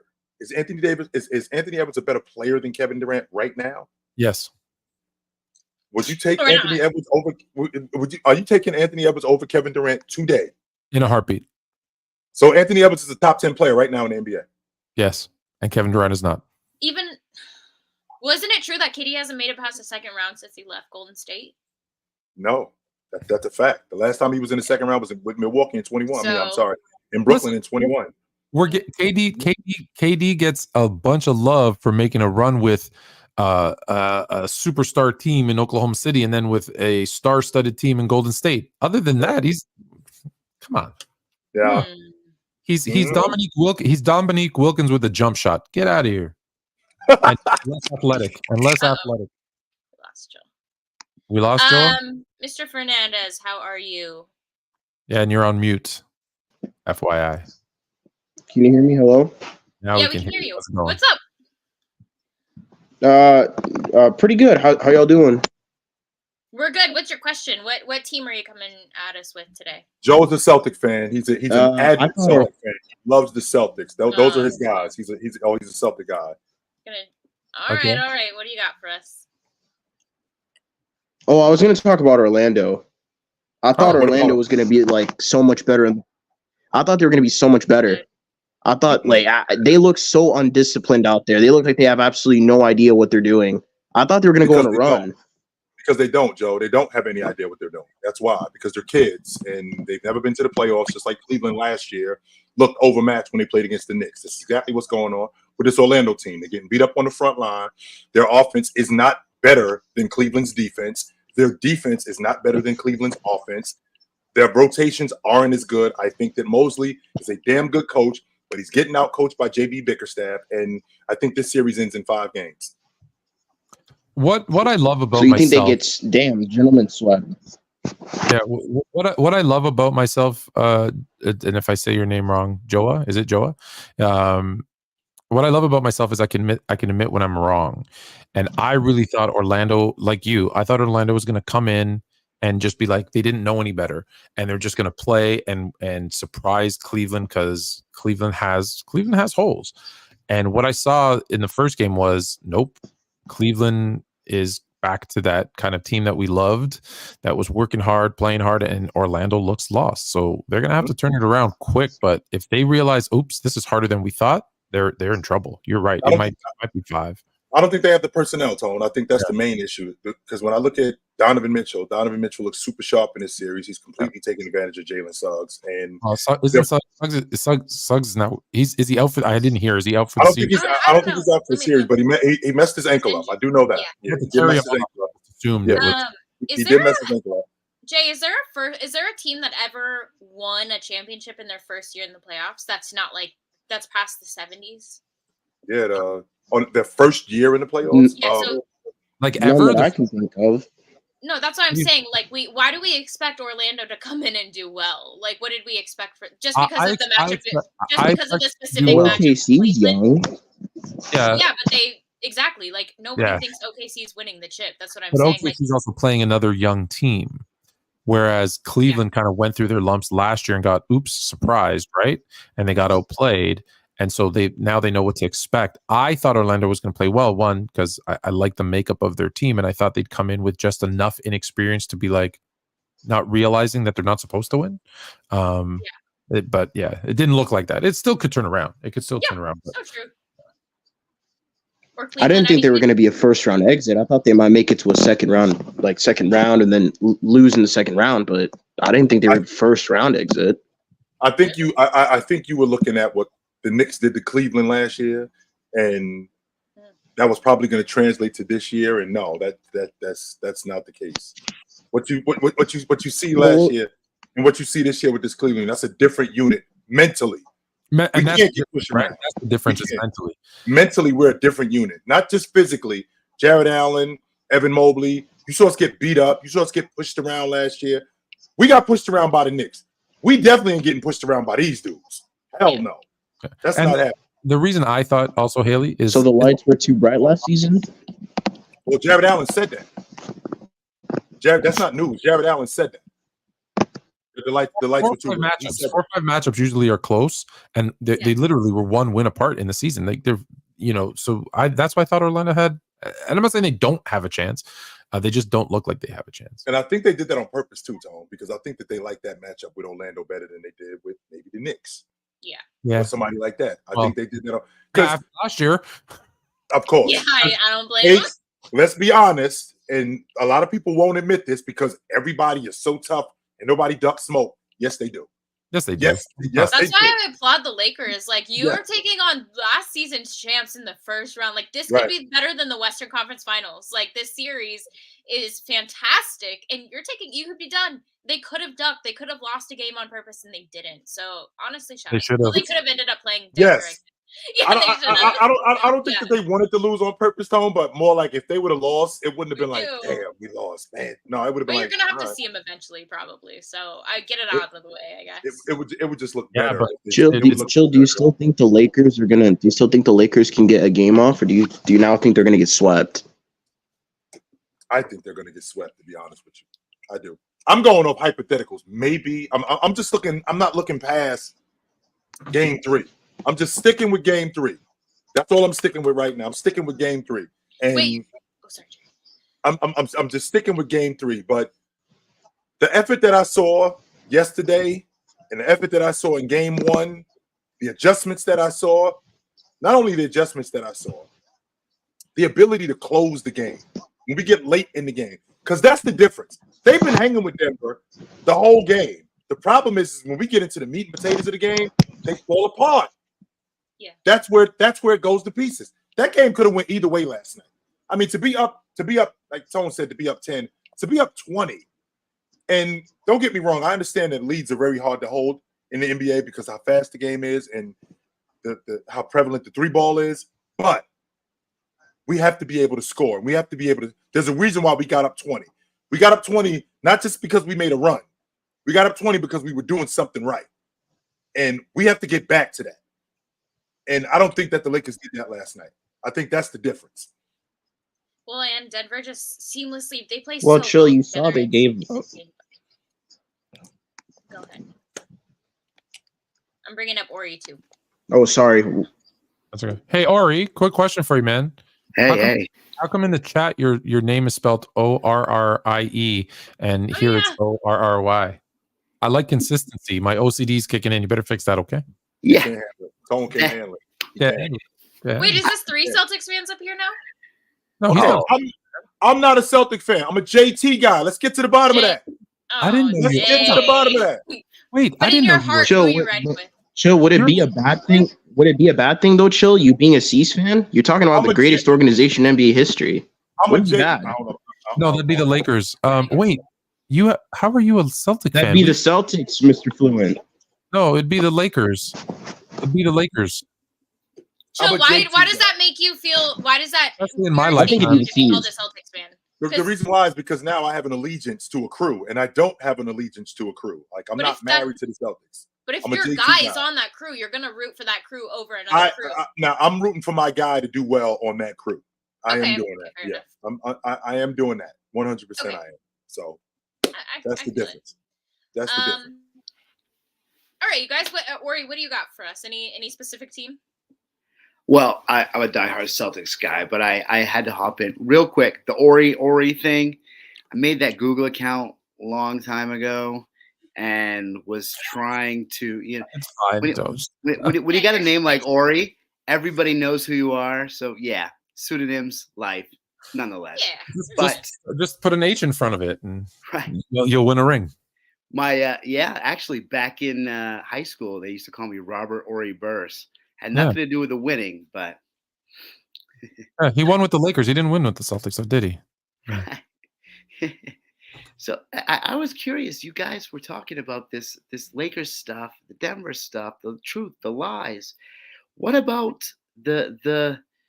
I felt it strange that LeBron James kind of changed the narrative a little bit in the press conference. Watch what happens. Watch what happens in Game 3. Watch. Like he completely shifted the dynamic. Like, wait a second, let's talk about Replay Center. So like, what was what are we gonna see? Okay, so Ori, just so you know, this is one of the oldest tricks in the book. I'd like you to rewind the clock back to the 1992-93 Eastern Conference Championship, where the Knicks are basically handling the Bulls. After they lose Game 2, we get into the post-game interview, and Phil Jackson says, quote, "They played their style of ball on their home floor. They're not going to play that style of ball on our home floor." What does that mean? That means that as rough as these dudes were on their floor, they're not going to be that rough on our floor because the refs are now on alert. And what do you know? That did not happen. The whistle blew a little bit more. And I'm kind of working the officials in the press a little bit more because, let's be clear, referees read the paper. That was back then. Yes, they do. They watch the news. Yes, they do. Now they listen to people. So, and they got Twitter accounts too. They just got burners. Yes, they do. Yeah, that's true. That's so true. So, Ori, this has been going on for a long time. Long time. I'm just nervous. Like you give the Lakers 30 free throws though. Can they still win? Is there still even a chance they win with that? I don't know if I've seen a team that shot the ball from the free throw line, just from the free throw line alone, gotten 30 free throws and not one. I watched the Lakers shoot 27 free throws in a quarter against the Sacramento Kings in 2002. I'm not sure that you can lose. Shoot that's like the Warriors when they played the Lakers and they made 26 threes. Go get the 72 Lakers. Go get the go get the 72 Lakers. Go get the 96 Bulls. You shoot 20. You crack 26 threes. Ain't nobody beating us. Nobody. True enough. True enough. What's up, Tony?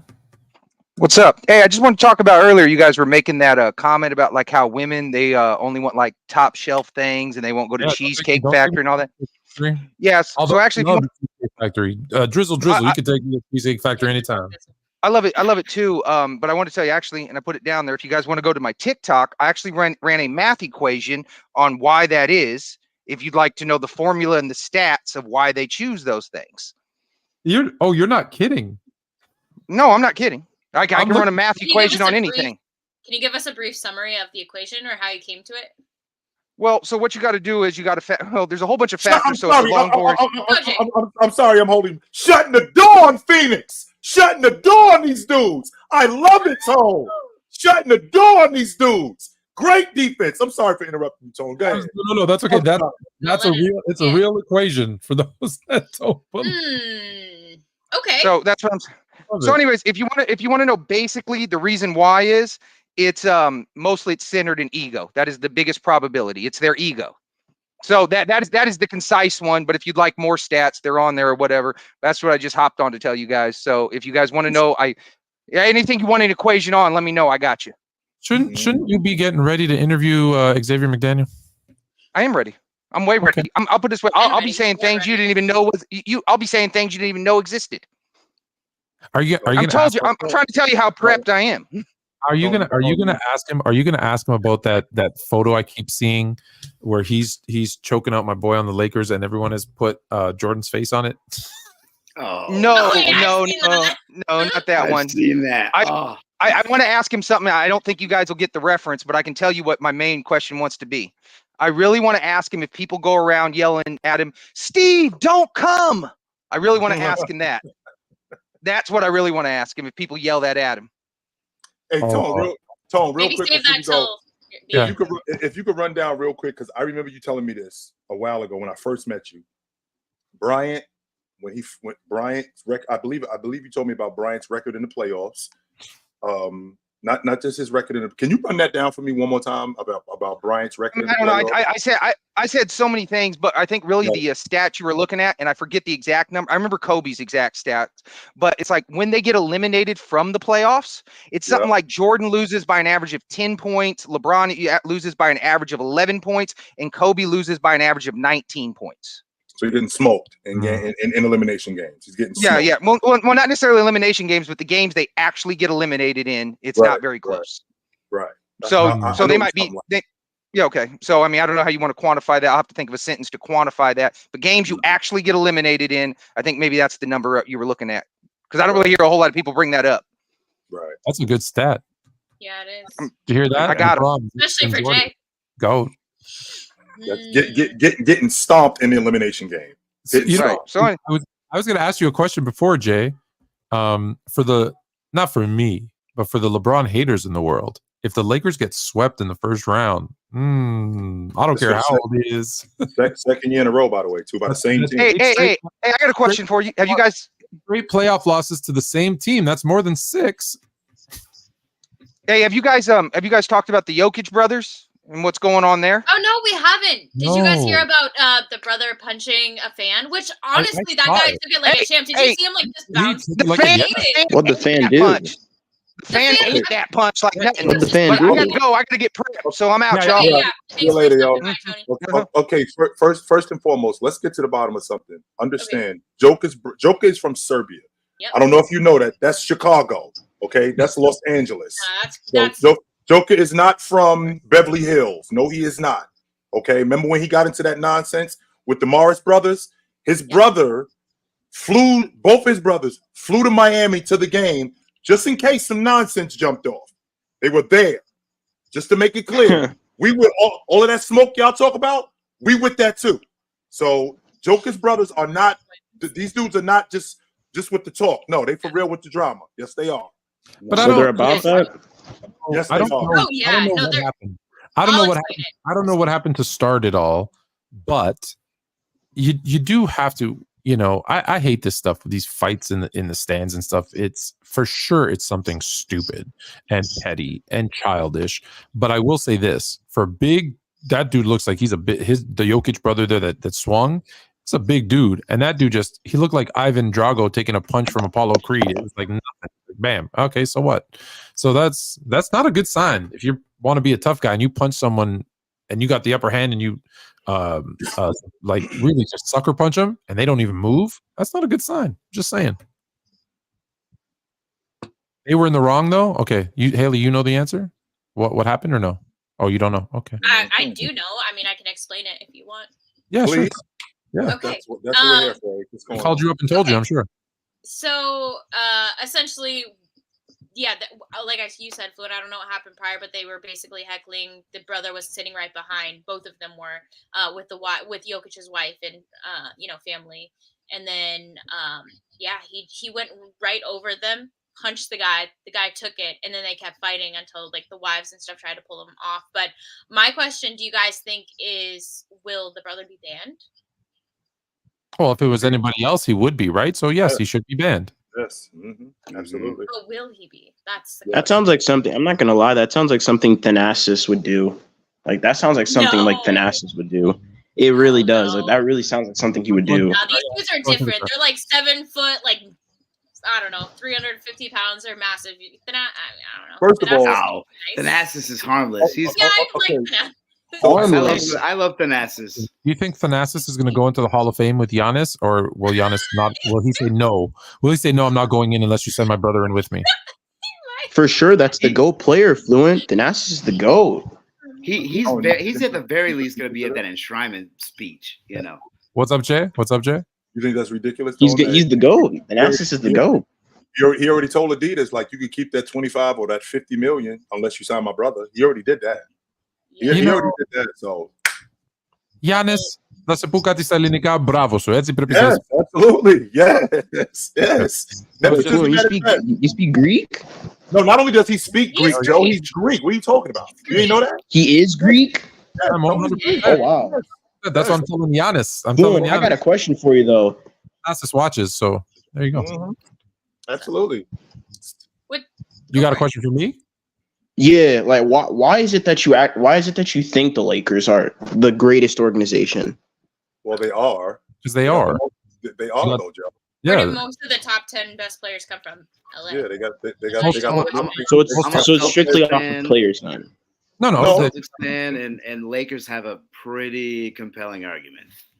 Just think about it. We have the same amount of championships. You guys have that one great run, but when you look at Hall of Famers, top 10 players, all time, everything, it's all Lakers. Like literally, you guys have Russell and Bird.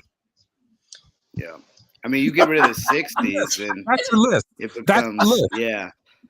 And let's be honest. If Russell didn't win, what did he win? 10?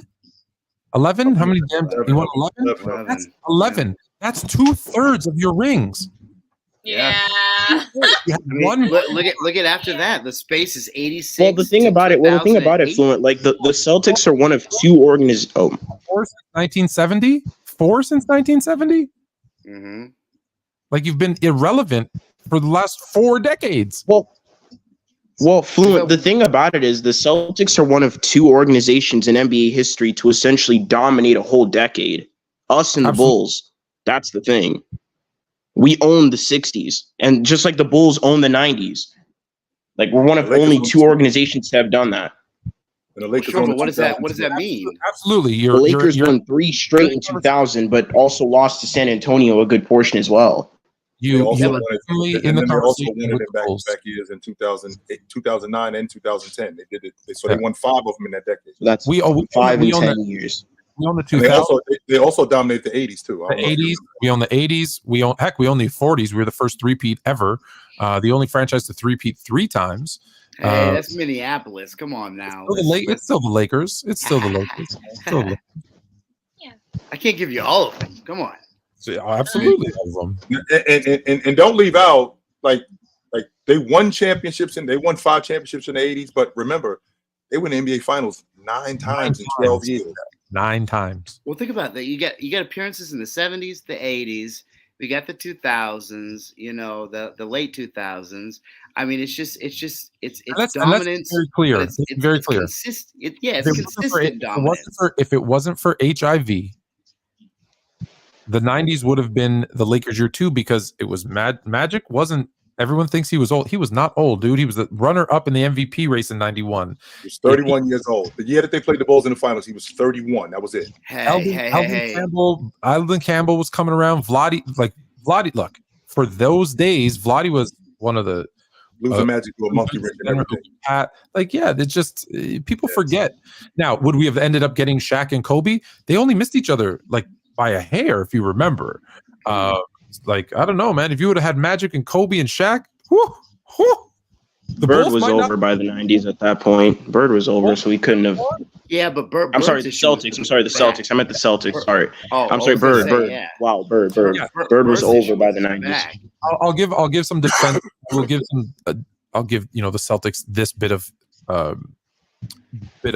unlucky for them, right? As Bird was fading out, they had their guy with Len Bias. Unfortunately, passed away. He would have been that guy that Bird even said he would have been the guy that would have taken over for me. He 100% would have passed the torch off to him. So that's just bad luck. But he super tragic. Bird said that in '88. He said he would have quit. He said if Len Bias would have lived, he said he would have quit in '88. He said he was out. He said that. So, he would have been like, Celtics are in good hands. I'm out. Yeah, he said he said that. So we would have. So we essentially got robbed on potential championships. You did. Yep. Yeah, you did. Yeah. Unfortunately. Yeah, you did. That might have been the GOAT. Yeah. What was he in college? What was Len Bias in college? Yeah, what was Len Bias in college? To give you an idea, if you look at today, when you look at the best players, think about a GM looking at a guy going, that's my franchise player right there. And by the way, this was a big man era. And he was the best player in the draft. They still took the big man number 1, but he was the best player in the draft. Red Auerbach didn't work out anybody else. He had the number 2 pick in the draft. He worked out Lenny and nobody else. He didn't work out anybody because he knew that the Cleveland Cavaliers was taking Brad Daugherty. Yeah. He knew that. He didn't work out anybody else. And we all knew it at that time. Len Bias was the best player in the draft. We all knew it. Len Bias was him. Like you look at that, that's crazy. He had that kid, but like he had a man body, like was just like such an athletic, superhuman kind of body. So, all right. Well, we've come to our time. Don't go anywhere. Stay on Chilltown Hoops. Just and wait like 4 seconds for the Hoopstorians with Xavier McDaniel. You can come too, Haley, if you want. Chill and I are going to go over and I'll tune in for sure. Come on the panel if you want. We'll just have a whole another basketball conversation with.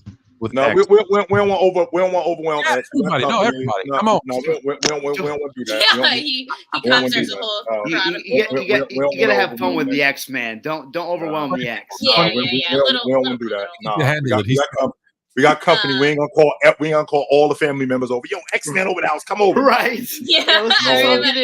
No, let's not do that. He's on and ready to go. So let us say let's say goodbye to Fluent and Chill. All right, and Ori and Joe, appreciate you. Goodbye to Ori. Yes. Hey, have a nice night, guys. Appreciate you. Good to see you guys. Have a good one, guys. Tomorrow. Yep, absolutely. And just so you guys know, because we're all active on TikTok, but it looks like it is gone. So. What do you mean? Follow us on here. Now the Senate and the House have approved the bill to delete in the U.S., not in Canada. Oh yeah, you're Canadian. I just got 1 million views yesterday, and now all of a sudden. Follow it. Don't you guys typically do what we do eventually, or do we do what you do? No, we do what you do. The difference with TikTok is that now what they have to do is they have to decide if they're going to sell it because it's banned because it's trying to own. ByteDance, if they're not going to. China once they're Anyways, but great for a stream on Chilltown Hoops for Fluent and Chill returning back here. Appreciate all of you guys that showed up. This was a really good show, and I know next week we're gonna have so much more to get into with the postseason. But for now, we're gonna sign off. Appreciate every single one of you for stopping by, and we'll see you next week. Jay, put on a suit, drink water, don't drink and drive. Hey man, call your mother. When last time you talked to your mother? Call your mother.